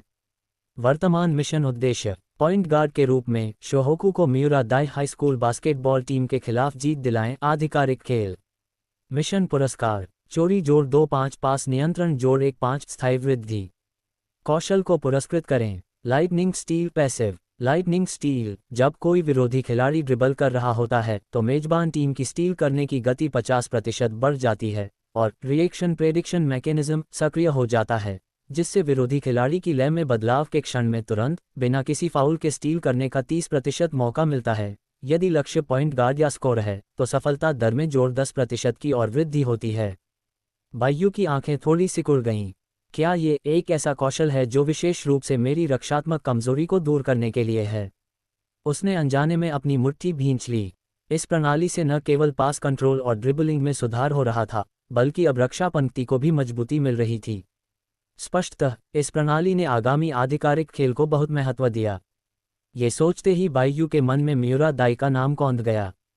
वह एक अप्रत्याशित टीम थी जो कानागावा में शीर्ष 8 में पहुंची थी और उसने आक्रामक शैली में खेला था। मेरी वर्तमान क्षमताओं और नए कौशल संवर्धन के साथ साथ शोहोकू के शुरुआती खिलाड़ियों के साथ मियुरा दाई के खिलाफ जीतना असंभव नहीं है। अध्याय 46। चलो मेरे घर खाना खाने चलते हैं। खेल समाप्त हुआ और बायू और बाकी 2 खिलाड़ियों ने जश्न मनाते हुए एक दूसरे से हाथ मिलाया, फिर सफ़ेद रेखा के दूसरी तरफ खड़े मिशिमा को विनम्रतापूर्वक मुस्कुराते हुए अभिवादन किया। धन्यवाद दोस्तों, आज के लिए बस इतना ही, हम अब और किसी चुनौती का सामना नहीं करेंगे। मिशिमा दंग रह गया। उसके कुछ बोल पाने से पहले ही वे तीनों मुड़कर जा चुके थे। आसपास मौजूद भीड़ तुरंत ही अफरा-तफरी में बदल गई। वे जीत गए और वे कोर्ट पर नहीं रुक रहे हैं। क्या वे और प्रतिद्वंद्वियों को स्वीकार नहीं कर रहे हैं? ये लोग तो बहुत ही घमंडी हैं। मिशिमा की निगाहें तीनों की पीठों पर टिकी रहीं और उनकी आंखों की चमक कुछ और गहरी हो गई। वह ये खेल हार गया और वह अनिच्छुक था, लेकिन क्रोधित नहीं था। इसके बजाय उसके भीतर जटिल भावनाओं का एक मिश्रण उमड़ रहा था। उसने बुदबुदाते हुए कहा, क्या ये तीनों सचमुच हाई स्कूल के छात्र हैं? सटीक पास देना, गेंद पर स्थिर नियंत्रण, मध्यम दूरी के शॉट्स को बारीकी से संभालना, और यहाँ तक कि उस लाल बालों वाले लड़के की रिबाउंडिंग की सहज प्रवृत्ति और विस्फोटक छलांगें भी। वह चाहे जिस तरह से भी देखे, ये ऐसी चीजें नहीं थीं जो एक साधारण स्कूल सिखा सकता था। मुझे नहीं पता कि वे किस स्कूल से हैं, लेकिन उसने अपने होंठ चाटे। अगर वे प्रीफेक्चरल टूर्नामेंट में भी खेलते हैं तो इस साल का राष्ट्रीय टूर्नामेंट वाकई देखने लायक हो सकता है। कोर्ट के एक कोने में वे तीनों अभी अभी बाहर निकले थे और दर्शक अभी भी जोश से चर्चा कर रहे थे। येजी सबसे पहले दौड़कर आए, उसके हाथ में बर्फ से भरे पानी की बोतल थी, उसका चेहरा अनियंत्रित मुस्कान से दमक रहा था और उसकी आंखों में चिंता झलक रही थी। बायू-कुन, तुम तो कमाल के थे, तुम जरूर थक गए होगे, है ना? वह अपने पंजों पर खड़ी हुई और धीरे से बायू के माथे से पसीने की बूंदों को पोंछा। उसकी हरकतें सावधानीपूर्वक और कोमल थीं। बायू ने उसकी ओर नीचे देखा और खुद को रोक नहीं पाए और उसके बालों को छूते हुए बोली, मैं ठीक हूँ। फिर उसने मित्सुई और साकुरागी की ओर मुड़कर देखा। पिछला मैच तुमने अच्छा खेला। उसने साकुरागी के कंधे पर थपथपाया। खासकर आप। अगर आप मियुरा दाई के खिलाफ इस स्तर पर खेल सकते हैं तो पहला गेम 80% पक्का है। सकुरागी कमर पर हाथ रखकर विजयी भाव से हंस रहा था। ये प्रतिभाशाली व्यक्ति आपको कभी निराश नहीं करेगा। इस प्रतिभाशाली व्यक्ति के निवेशक पसीना पोंछते हुए मित्सुई ने मुस्कुराते हुए कहा, जीतना बहुत अच्छा है, लेकिन सच कहूं तो मैंने दोपहर का खाना नहीं खाया। मुझे अभी बहुत भूख लग रही है। बायू हंसे बिना नहीं रह सकी। बहुत बढ़िया, तो मैं ही दावत देती हूँ। आप लोग क्या खाना चाहते हैं? मित्सुई की आंखें चमक उठीं। मैंने सुना है कि सीसाइड स्ट्रीट पर एक नया ड्रैगन कंट्री रेस्टोरेंट खुला है। मैं हमेशा से इसे आजमाना चाहता था, लेकिन मैंने कभी भी असली ड्रैगन कंट्री व्यंजन नहीं खाए हैं। ड्रैगन कंट्री का व्यंजन? बायू थोड़ा हैरान हुई, फिर मुस्कुराई। मैं ड्रैगन देश से हूँ, तो बाहर खाना खाने क्यों जाऊँ? मेरे घर आओ, मैं तुम लोगों के लिए खाना बनाऊंगी। क्या आप खाना भी बना सकते हैं? मित्सुई और साकुरागी ने एक साथ हैरानी भरी आवाज में कहा। उनके चेहरे आश्चर्य से भरे हुए थे। बायू ने भौहें चढ़ाते हुए कहा, मैं न केवल खाना बना सकती हूँ, बल्कि मैं इसमें बहुत अच्छी भी हूँ। ड्रैगन देश में अपने पिछले जीवन में बायू अक्सर पारिवारिक समारोहों और नव वर्ष की पूर्व संध्या के रात्रिभोज के लिए स्वयं खाना बनाते थे। हालांकि वे 5 सितारा शेफ नहीं थे, फिर भी वे रसोई में कुशल थे और प्रभावशाली व्यंजन बना सकते थे। उन्होंने उनकी तरफ देखा और कहा, लेकिन पहले हमें कुछ किराने का सामान खरीदने के लिए सुपरमार्केट जाना होगा। इसलिए समूह पास के एक सुपरमार्केट की ओर चल पड़ा।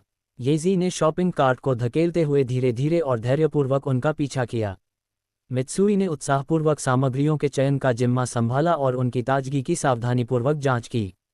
पास ही खड़े बायू ने सामग्री के लेबल पलटते हुए मन ही मन मेनू की योजना तेजी से बना ली। मीठा और खट्टा पोर्क, मछली के स्वाद वाला कटा हुआ पोर्क, ड्राई पॉट चिकन, और फिर टमाटर के साथ तले हुए अंडे, साथ में तली हुई पत्ता गोभी। उसने बिना ऊपर देखे कहा, जो चाहो ले लो, आज मेरी तरफ से तोहफा है ही। सकुरागी की आंखें तुरंत चमक उठीं। वाह! वह उत्तेजित होकर इधर उधर भागने लगा, हड़बड़ी में तरह तरह के स्नैक्स और पेय पदार्थ गाड़ी में ठूंसने लगा और बुदबुदाने लगा। ये तो बहुत स्वादिष्ट है। ये भी बढ़िया है। वाह, आलू के चिप्स का नया स्वाद।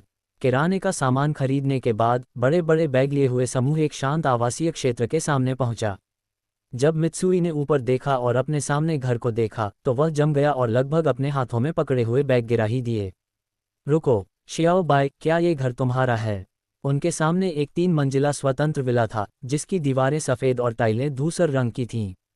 आंगन साफ सुथरा और विशाल था और उसके सामने खिले हुए गुलाबों की एक कतार लगी हुई थी।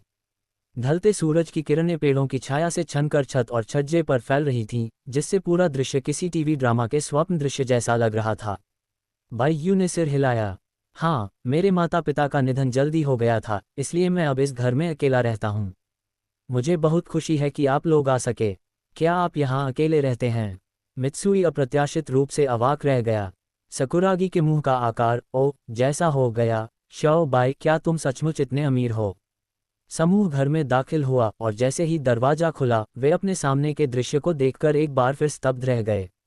ओपन प्लान लिविंग रूम विशाल और रोशनी से भरपूर था, जिसमें हल्के भूरे रंग की नॉर्डिक थीम को लकड़ी के फर्नीचर के साथ मिलाकर एक आरामदायक और सुरुचिपूर्ण वातावरण बनाया गया था। रसोई अर्ध खुली थी और काउंटरटॉप्स दर्पण की तरह साफ बेदाग थे। मित्सुई ने चारों ओर देखते हुए बुदबुदाया, ये तो बहुत ही आलीशान है, यह मेरे घर से भी ज़्यादा सुंदर है। वाह, ये सोफ़ा कितना आरामदायक है। साकुरागी पहले ही उस पर झपट पड़ा था और पूरी मस्ती के भाव से लोटपोट हो रहा था। येजी दरवाजे के पास खड़ी थी, अनजाने में अपने कपड़ों के कोने को खींच रही थी और शर्माते हुए फुसफुसा रही थी। ये बायू कुन के घर पर मेरा पहला अनुभव है। बायू ने उसकी बात सुनी और मुस्कुराते हुए पीछे मुड़ा। उसका लहजा सौम्य था।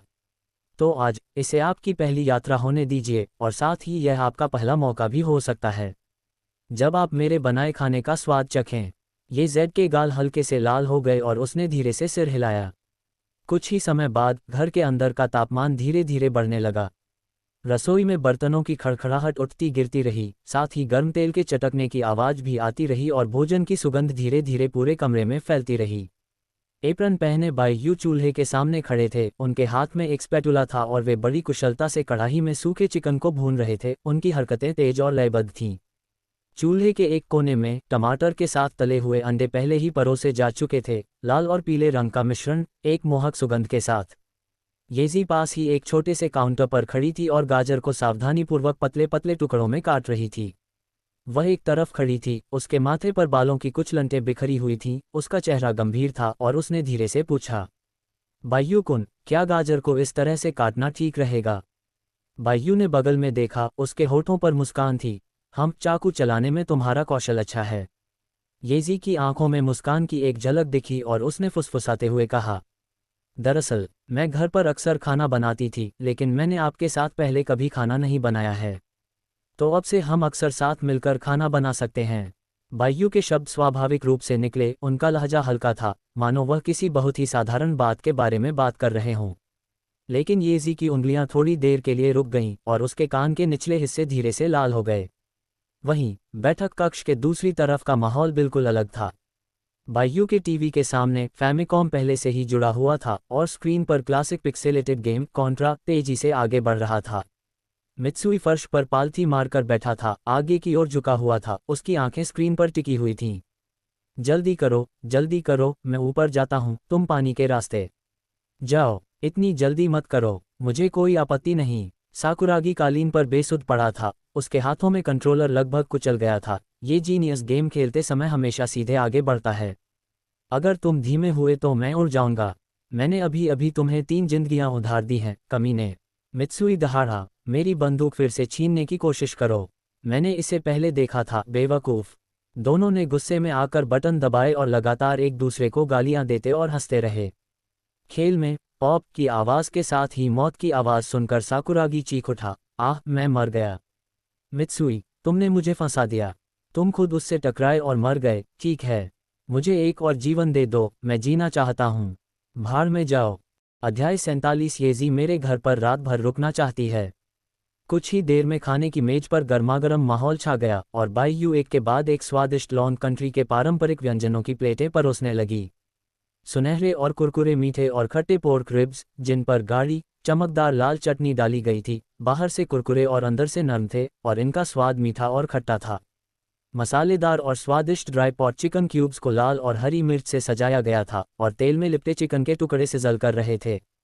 मछली के स्वाद वाले कोमल बारीक कटे हुए सुअर के मांस में लहसुन की हल्की सी सुगंध थी और सॉस ने सुअर के मांस के हर रेशे को इस तरह लपेटा था कि उसका रंग आकर्षक लग रहा था। टमाटर और अंडे को भूनकर बनाया गया व्यंजन लाल से पीले रंग का था, जिसमें थोड़ी मात्रा में सॉस मिला हुआ था, जो तुरंत भूख बढ़ा देता था। वहाँ गर्मागर्म समुद्री शैवाल और अंडे का सूप भी था, जिससे एक मनमोहक सुगंध निकल रही थी। जब मित्सुई बैठा तो वह अचंभित रह गया। क्या ये कुछ ज्यादा ही खर्चीला नहीं है? साकुरागी पहले से ही अपनी कुर्सी पर अचंभित खड़ा था। यह एक रेस्टोरेंट का भोज है ना? आपने इसे खुद ही बनाया है। टेबल पर रखे व्यंजनों को देखकर येजी की आंखें चमक उठीं। कितने सुंदर, ऐसे व्यंजन जो सिर्फ फिल्मों में ही देखने को मिलते हैं। बायू मुस्कुराया, अपना एप्रन उतारा और हल्के स्वर में बोला, ये लॉन कंट्री के घर जैसे व्यंजन हैं। क्या इस स्तर को घर जैसा माना जाता है? मित्सुई को लगभग अपनी जान का शक होने लगा।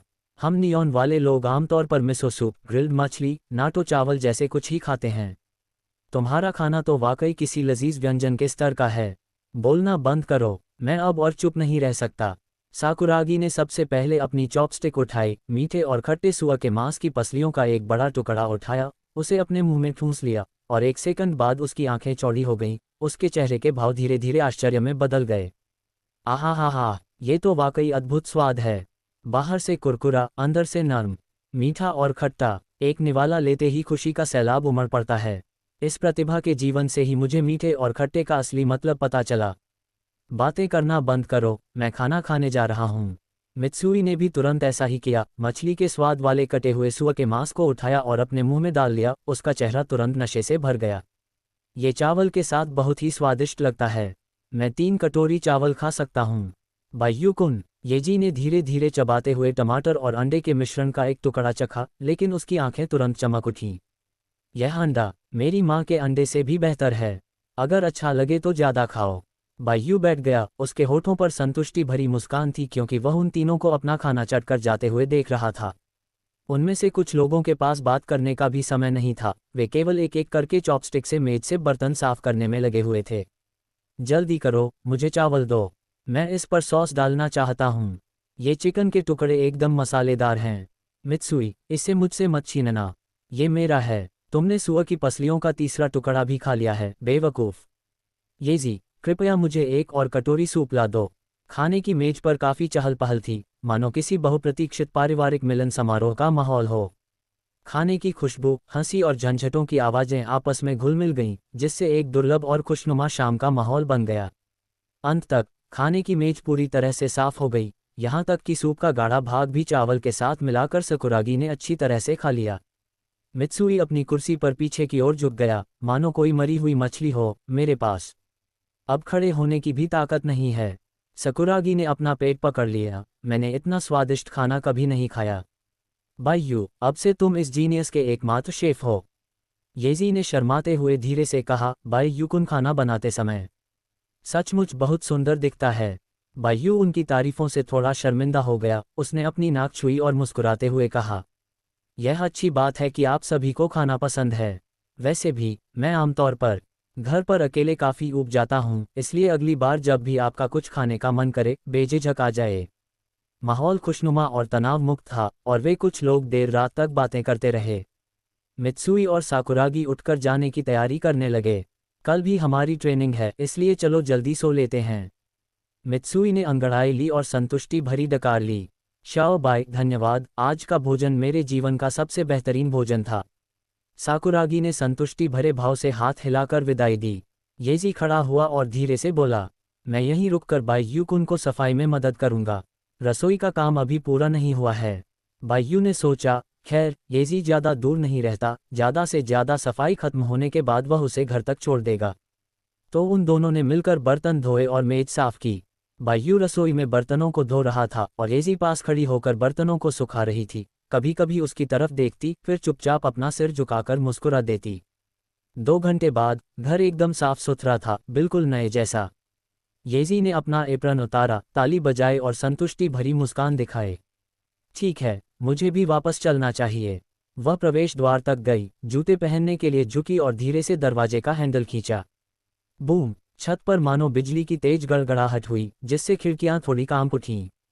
जैसे ही दरवाजा खुला, अंदर आने वाली हवा रात की ठंडी हवा नहीं थी, बल्कि बारिश और धुंध के साथ मिली हुई तेज हवा का झोंका था।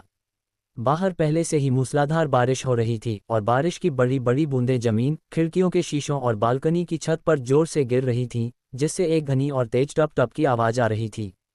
वे दोनों घर की सफाई में इतने मग्न थे कि उन्हें पता ही नहीं चला कि भारी बारिश शुरू हो गई है। येजी दरवाजे के पास अचंभित खड़ा था और धीरे से बोला, अरे नहीं, अचानक इतनी तेज बारिश क्यों होने लगी? बारिश के साथ तेज हवा चली, स्ट्रीट लाइटों के नीचे पेड़ों की छायाएं हिंसक रूप से हिल रही थीं, और यहाँ तक कि छोटे से आंगन के दीपक की रोशनी भी हवा और बारिश से विकृत और धुंधली हो गई थी, मानो एक बेहाल लौ हो। लिविंग रूम के टीवी पर शाम की खबरें चल रही थीं और एंकर का चेहरा गंभीर था। कनागावा प्रांत वर्तमान में तूफान के संक्रमण की स्थिति में है। तूफान क्रो से प्रभावित होकर कल सुबह तक भारी बारिश जारी रहने की संभावना है। नागरिकों को सलाह दी जाती है कि यदि संभव हो तो घर से बाहर न निकलें, तटीय क्षेत्रों के निकट न जाएं और हवा और बारिश से सुरक्षा के प्रति सतर्क रहें। बाइयू ने खिड़की के बाहर आकाश की ओर देखा, फिर अपने बगल में थोड़ा घबराए हुए येजी की ओर एक नज़र डाली और धीरे से कहा, तो फिर वापस मत जाओ, आज रात यहीं रुक जाओ। येजी मानो बिजली के झटके से जम गई, उसके गाल पल भर में लाल हो गए, यहाँ तक कि उसके कान के निचले हिस्से भी शर्म से लाल हो गए। बाइयू कुन, क्या ये वाकई ठीक है? तूफान आ रहा है और आपके लिए वापस जाना सुरक्षित नहीं है। पहले अपने माता पिता को फ़ोन करके बता दें कि आप सुरक्षित हैं, ताकि वे चिंता न करें। येजी ने सिर हिलाया, फ़ोन डायल किया और धीरे से अपने माता पिता को स्थिति समझाई। दूसरी ओर, जब उसके माता पिता को पता चला कि यह बाइयू के घर पर है, तो वे पहले तो थोड़ा हिचकिचाए, लेकिन जल्दी ही मान गए और केवल उसे बार बार फटकारते रहे। दूसरों के घर पर विनम्र रहें, परेशानी पैदा न करें और उनके माता पिता के प्रति शिष्टता बरतें। येजी ने फ़ोन पकड़े हुए धीरे से हम कहा और चुपके से बाइयू की ओर देखा, जिसका चेहरा इतना लाल था कि ऐसा लग रहा था मानो उससे पानी टपकने लगेगा। फ़ोन रखने के बाद वह वहीं खड़ी रही, अपने हाथों से अपने कपड़ों के किनारे को मरोड़ती रही, मानो वह अपने सीने में उठ रही एक अजीब सी धड़कन को दबा ना पा रही हो। कमरा शांत था, खिड़की के बाहर से केवल तेज बारिश और हवा के चलने की दूर की आवाज़ें सुनाई दे रही थीं। उसने चुपके से बाइयू की ओर देखा और पाया कि वह मुड़कर गलियारे में चला गया और एक दरवाज़ा खोला। आप आज रात इस कमरे में रुक सकते हैं। बायू ने उसकी ओर पीछे मुड़कर देखा, उसका लहजा स्वाभाविक था, चादरें और रजाई का कवर नया है और तकिया भी बदल दिया गया है। येजी थोड़ी देर रुकी, फिर धीरे से गुनगुनाई, उसकी आवाज़ इतनी धीमी थी कि मानो हवा उसे उड़ा ले जा रही हो। वह अंदर आए और चारों ओर देखा, कमरा सादगी से और करीने से सजा हुआ था। हल्के नीले पर्दे धीरे धीरे लहरा रहे थे और बिस्तर के पास एक छोटी सी नाइट लाइट से हल्की रोशनी निकल रही थी। धन्यवाद बायू कुन, इस बारे में बात मत करो। बायू दरवाजे पर खड़ा था, उसकी मुस्कान स्वाभाविक थी। लेकिन आज दोपहर इतनी गर्मी थी, आपको पसीना जरूर आया होगा, है ना? जाए नहा लीजिए, बाथरूम दाईं ओर है। उसने बहुत धीमी आवाज में जवाब दिया, फिर जैसे ही वह भागी, मुड़कर बाथरूम की ओर चल पड़ी। अध्याय 48 मियुरादाई के विरुद्ध। बायू उसके पीछे से उसे जाते हुए देखता रहा, उसके होठों पर हल्की सी मुस्कान थी। पीछे हटी हुई उसकी आकृति जीवंत थी, मानो कोई चौंका हुआ हिरण का बच्चा हो, जो तेजी से चल रहा था लेकिन फिर भी पीछे मुड़कर देख रहा था। बाथरूम के दरवाजे पर पहुंचकर भी उसने हिचकिचाते हुए अपना सिर घुमाया। बायू कुन, शैम्पू कहाँ है? ये दर्पण के पीछे बने छोटे से डिब्बे में है।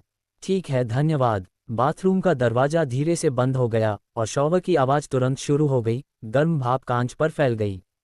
येजी शॉवर के नीचे खड़ी थी, गर्म पानी को अपने कंधों पर बहने दे रही थी। उसकी उंगलियां धीरे से उसके गीले बालों को सहला रही थीं, जिससे उसका पूरा शरीर धीरे धीरे आराम महसूस कर रहा था। वह चीनी मिट्टी के सफ़ेद बाथटब के किनारे से टेक लगाकर धुंधली छत को देख रही थी, लेकिन उसका दिल बिल्कुल भी शांत नहीं था। मैं सचमुच अभी अभी बायू कुन के घर में इस तरह रहने आई हूँ। आधे घंटे बाद येजी नहाने के बाद बाथरूम के दरवाजे पर खड़ी थी, डरते हुए बाहर झांक रही थी। उसके गाल लाल थे, उसकी आवाज़ मच्छर की भिनभिनाहट जितनी धीमी थी। बायू कुन, मैं पजामा लाना भूल गई। उसकी आंखें इधर उधर घूम रही थीं, उसके हाथ घबराहट से दरवाजे के फ्रेम को पकड़े हुए थे। उसके लंबे गीले बाल उसकी गर्दन के किनारे से चिपके हुए थे, जो बेहद मुलायम लग रहे थे। बायू स्तब्ध रह गया, फिर उसके होठों पर मुस्कान फैल गई। रुको, मैं तुम्हारे लिए एक सेट ढूंढता हूँ। वह मुड़ा और बेडरूम में दाखिल हुआ। अलमारी से एक साफ सफ़ेद कमीज और ढीले एथलेटिक शॉर्ट्स निकाले, एकदम नए, थोड़े बड़े आकार के, जिन पर उसकी हल्की सी लकड़ी जैसी खुशबू थी।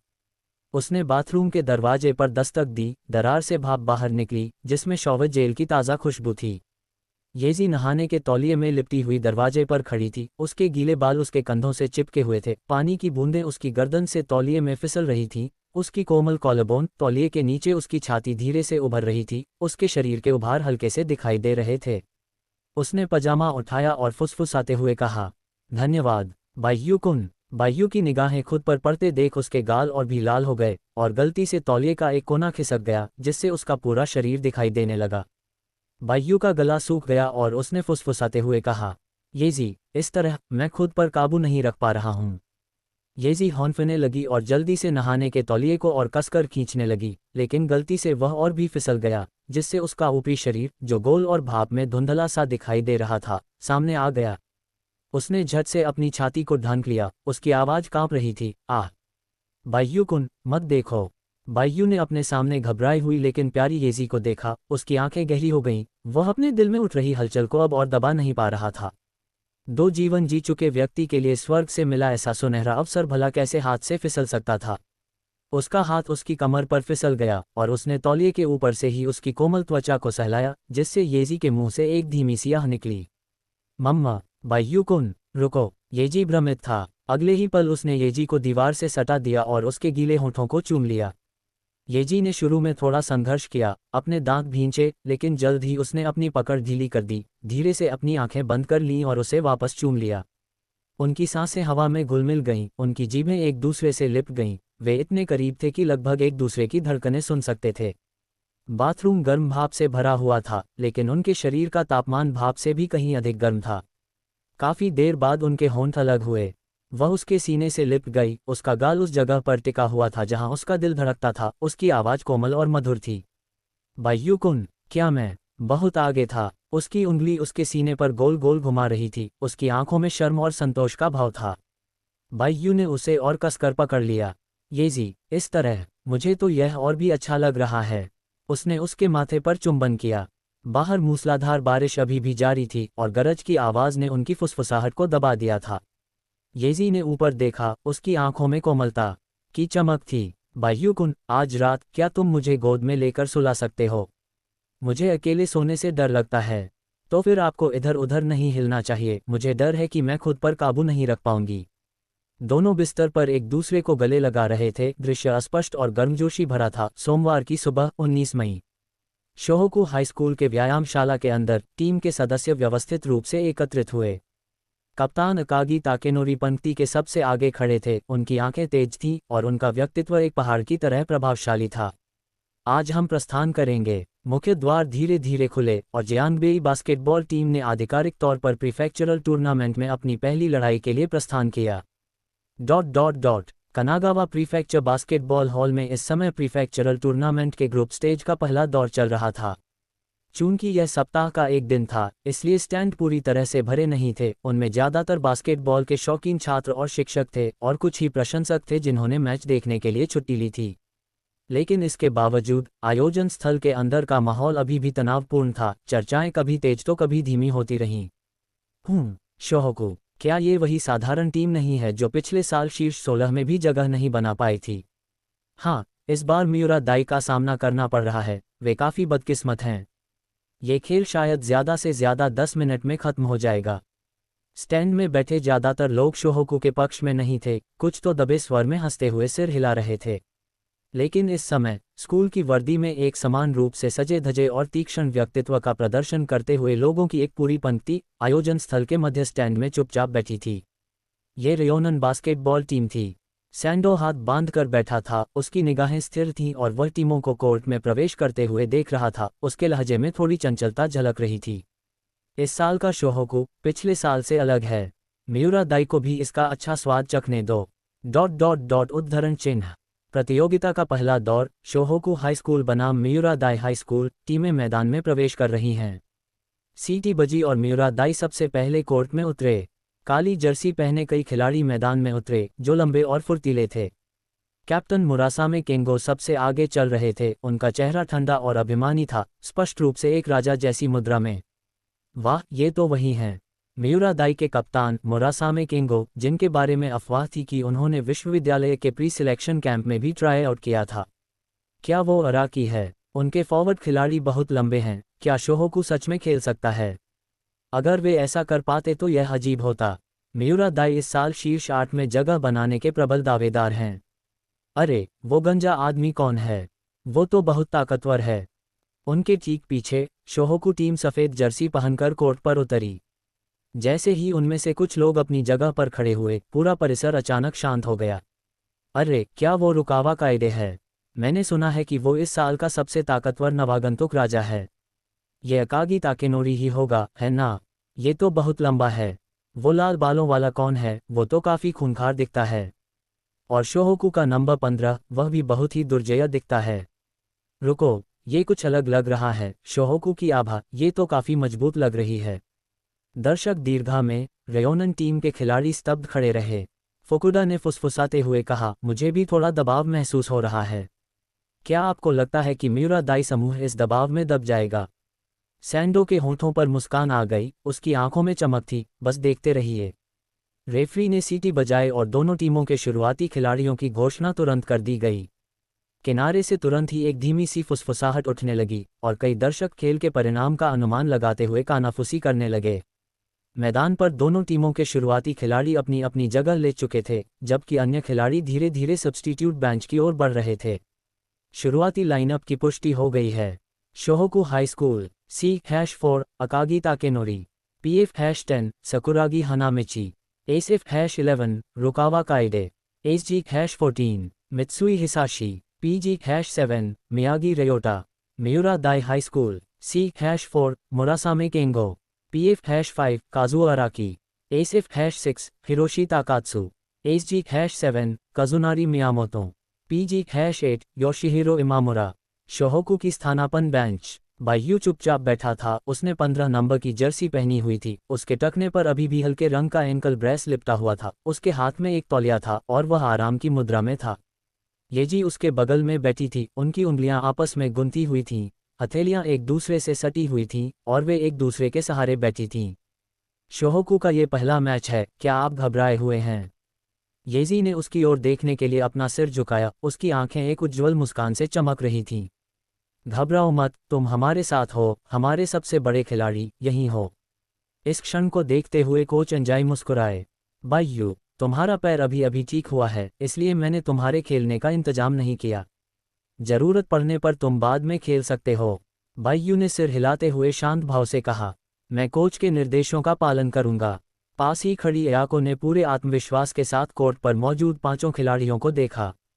जब तक वे अच्छे से सहयोग करते हैं, मियुरा दाई से कोई समस्या नहीं है। खासकर मियागी के संगठनात्मक कौशल। अध्याय 49 पूरी तरह से कुचलना। कोर्ट के केंद्र में शोहोकू 5 टाइगर्स एक विशेष संरचना में खड़े थे, उनकी आभा पूरी तरह से उजागर थी। दूसरी ओर मियुरा दाई के खिलाड़ी भी कोर्ट पर उतरे। मुरसामे केंगो ने अपना सिर ऊंचा रखा और होठों पर तिरस्कार भरी मुस्कान लिए शोहोकू के पांचों खिलाड़ियों को देखा। क्या ये शोहोकू हैं? ये तो कुछ खास नहीं दिखते। आज अगर वे 20 अंक भी बना लें तो मुझे शर्म आएगी। मियामोटो भी हंसते हुए बोले। खासकर वो लाल बालों वाला लड़का, वो तो बिल्कुल नौसिखिया लगता है। साकुरागी ने ये शब्द स्पष्ट रूप से सुने और तुरंत गुस्से से भड़क उठा। कमीने, तू किसे नौसिखिया कह रहा है? ये जीनियस आज तुम सबको धूल चटा देगा। मित्सुई ने उसे पीछे खींचते हुए कहा। साकुरागी, शांत हो जाओ। खेल शुरू होने पर ही अपना गुस्सा निकालो। इसी बीच मियुरा दाई के पांचों खिलाड़ियों ने एक दूसरे से हाथ मिलाकर अभिवादन किया, जिससे स्पष्ट हो गया कि वे शोहोकू को अपना शिकार मान चुके थे। मैदान पर दोनों टीमों के खिलाड़ी अपनी अपनी जगह पर मौजूद थे। रेफरी सेंटर सर्कल तक गया और बास्केटबॉल को हवा में काफी ऊपर उछाला। खेल आधिकारिक तौर पर शुरू हो गया। टकराना। बास्केटबॉल को बहुत ऊपर उछाला गया। अकागी ताकेनोरी ने एक जानवर की तरह छलांग लगाए, आसानी से मुरासामे केंगो को पछाड़ दिया और एक हाथ से गेंद को बैककोर्ट की ओर उछाल दिया। शानदार खेल। बैककोर्ट में मियागी रेयोटा पहले से ही तैयार थे, फर्श पर अपना पैर पटकते हुए और धनुष से निकले तीर की तरह तेजी से आगे बढ़ रहे थे। मियुरा दाई के पॉइंट गार्ड इमामुरा योशिहिरो बचाव के लिए पास ही रुकने वाले थे, लेकिन उनकी आंखों के सामने बस एक धुंधली सी आकृति दिखाई दी। अगले ही पल मियागी बिजली की तरह उनके बगल से निकल गए। क्या वह फिसल गया, लगभग लड़खड़ाकर गिरते गिरते बचा। कोर्ट में सन्नाटा छा गया। बहुत तेज, उसकी गति कितनी अच्छी है। मियागी बिजली की तरह तेजी से ड्रिबल कर रहा था। मियुरा दाई का डिफेंस अभी संभला भी नहीं पाया था, लेकिन उसकी नज़र पहले ही दाहिने विंग पर खाली जगह पर टिक गई थी। मित्सुई हिसाशी। बिना किसी झिझक के मियागी ने अपनी कलाई घुमाई और बास्केटबॉल, मानो किसी लक्ष्य भेदने वाले रडा से लैस हो, एकदम सटीक अपने लक्ष्य पर जा लगी। मित्सुई ने बिना किसी समायोजन के गेंद को पकड़ा और खाली जगह से शॉट लगाया। उसकी हरकतें इतनी साफ और सटीक थीं, मानो उसने उनका हजारों बार अभ्यास किया हो। स्विश। बास्केटबॉल नेट में जा घुसी। 3-0। शोहोकू ने पहला स्कोर बनाया। दर्शकों के बीच से तालियों और जयकारों की पहली लहर गूंज उठी। वाह, कितनी खूबसूरत शुरुआत है। वो पॉइंट गार्ड कौन है? उसकी रफ्तार तो कमाल की है। गेंद का आदान प्रदान हुआ। मियुरा दाई की गेंद। पॉइंट गार्ड इमामुरा अभी हाफ कोर्ट पार ही कर पाए थे और उन्हें स्थिति का आकलन करने का समय भी नहीं मिला था कि मियागी रेयोटा अचानक आगे की ओर दौड़ पड़े। थप्पड़। बास्केटबॉल को सीधे ही दूर फेंक दिया गया। बहुत ही सस्ता। इमामुरा अपनी जगह पर जम गया, उसके चेहरे पर अविश्वास के भाव थे। क्या यह आदमी इंसान है या परछाई? मियागी ने पहले ही तेजी से बास्केटबॉल छीन ली थी और बवंडर की तरह तेज रफ्तार से वापस दौड़ रहा था। बेहद तेज गति से उसने अचानक बिना देखे ही शानदार तरीके से पीछे से पास दिया। बास्केटबॉल घुमावदार रास्ते से होते हुए डिफेंडर के पैरों के बीच से निकल गई। थप्पड़। गेंद बिल्कुल सटीक रूप से रुकावा कायदे के हाथों में जा गिरी। दूसरे खिलाड़ी ने शांत भाव से एक कदम बढ़ाया और आसानी से लेअप शॉट लगाकर स्कोर कर लिया। 5-0। दर्शक तुरंत ही तालियों की गड़गड़ाहट से झूम उठे। ये टीम वर्क बहुत ही लचीला है। उस पॉइंट गार्ड को रोकना नामुमकिन है। अगली बार जब गेंद मियागी के पास आई तो वह फिर से गेंद लेकर आगे बढ़े। उसने अचानक दिशा बदल दी, मानो जबरदस्ती अंदर घुसने की कोशिश कर रहा हो। मियुरा दाई के दो रक्षक तुरंत उस पर टूट पड़े। हालांकि मियागी के होंठ हल्के से मुड़े, उसकी आंखें सिकुड़ गईं और उसने अपनी कलाई झटक दी। धड़ाम। बास्केटबॉल गोली की तरह दोनों खिलाड़ियों के बीच के गैप से निकलकर जमीन पर गिरी और बास्केट के नीचे छिपे हुए साकुरागी हानामिची के पास पहुंच गई। अब मेरी बारी। साकुरागी ने गेंद पकड़ी, वह असमंजस में दिख रहा था, और फिर अपनी सहज प्रवृत्ति का पालन करते हुए उसने एक बैंक शॉट लगाया। धड़ाम। बास्केटबॉल उछलकर अंदर चली गई।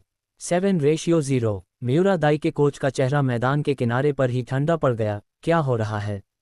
शोहोकू इतना मजबूत कैसे हो गया? खेल जारी रहा, शोहोकू आक्रमण कर रहा था। मियागी ने अकागी के बचाव का फायदा उठाते हुए 3 पॉइंट लाइन को पार किया और पेंट एरिया में प्रवेश किया। मुरुसामे बचाव में मदद करने के लिए आगे आया और शॉट को रोकने की कोशिश की। तभी मियागी ने एक ऊंची गेंद फेंकी जो घुमावदार होकर गई। गर्जन, अकागी ताकेनोरी एक दैत्य की तरह ऊंची छलांग लगाए। धमाका, मुरुसामे के ऊपर से गुजरते हुए उसने दोनों हाथों से गेंद को जोरदार तरीके से बास्केट में डाल दिया। बैकबोर्ड बुरी तरह हिल गया और पूरा स्टेडियम कांप उठा।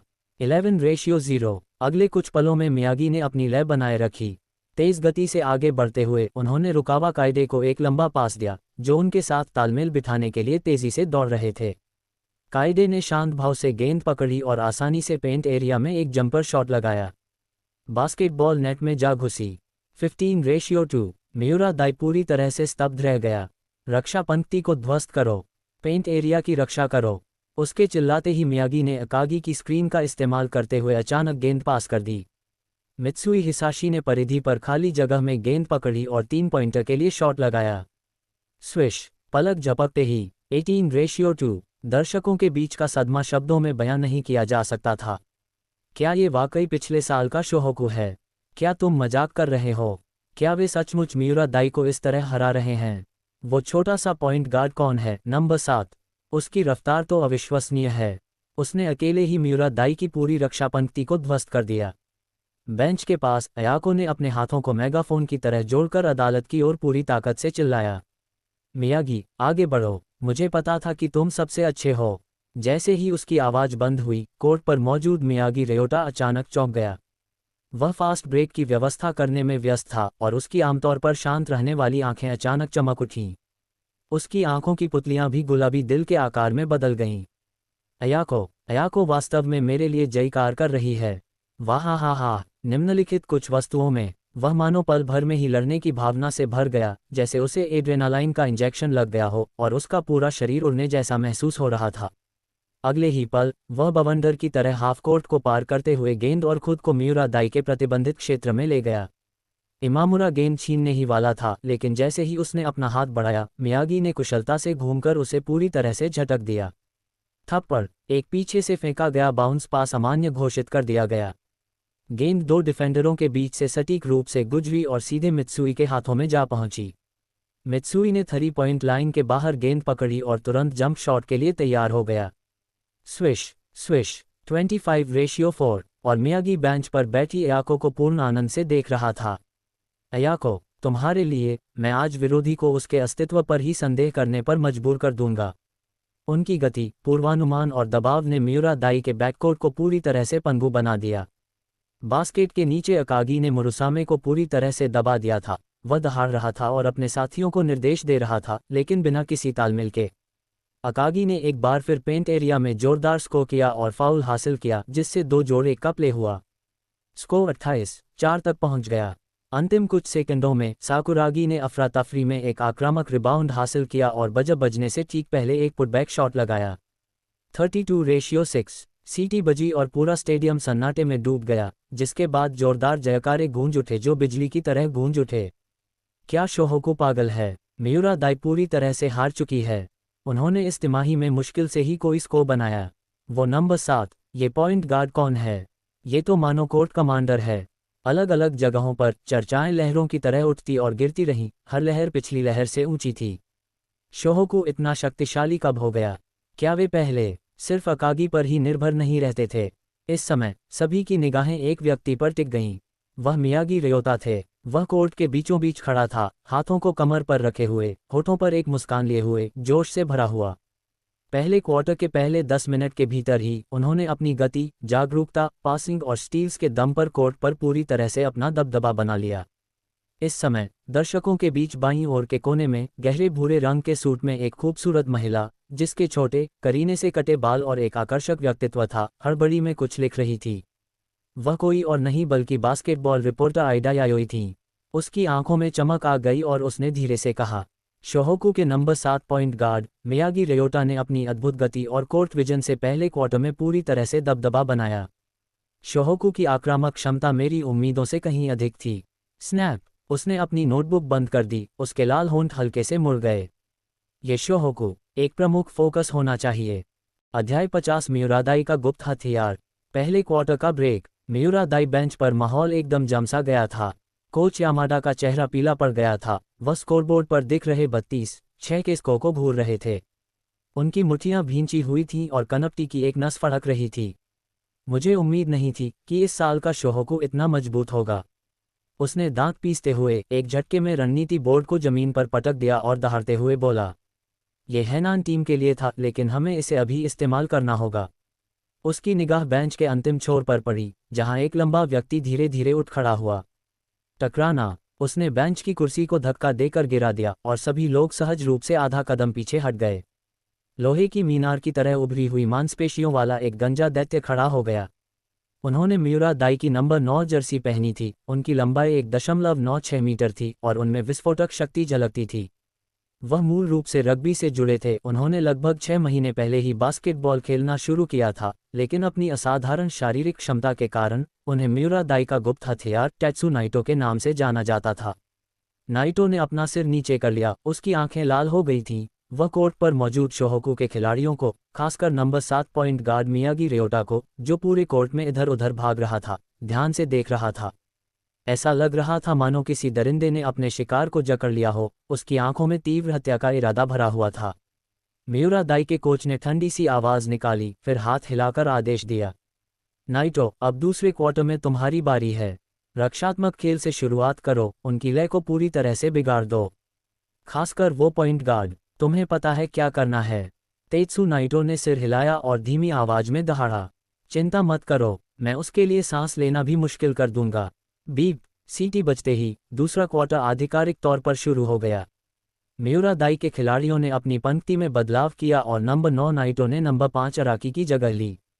कोर्ट में प्रवेश करते ही वह मियागी के सामने आक्रामक जोश से भरे हाथों से खड़े हो गए। अरे, एक प्रतिस्थापन। वो गंजा आदमी कौन है जिसे उन्होंने अंदर डाल दिया है? ये तो नाइटो है, मियुरादाई का रग्बी का धुरंधर। मैंने सुना है कि वह अकेले ही बैकबोर्ड के नीचे से किसी को 3 मीटर दूर तक गिरा सकता है। दर्शक दीर्घा में हलचल मच गई। मियागी रेयोटा के चेहरे पर कोई भाव नहीं बदला।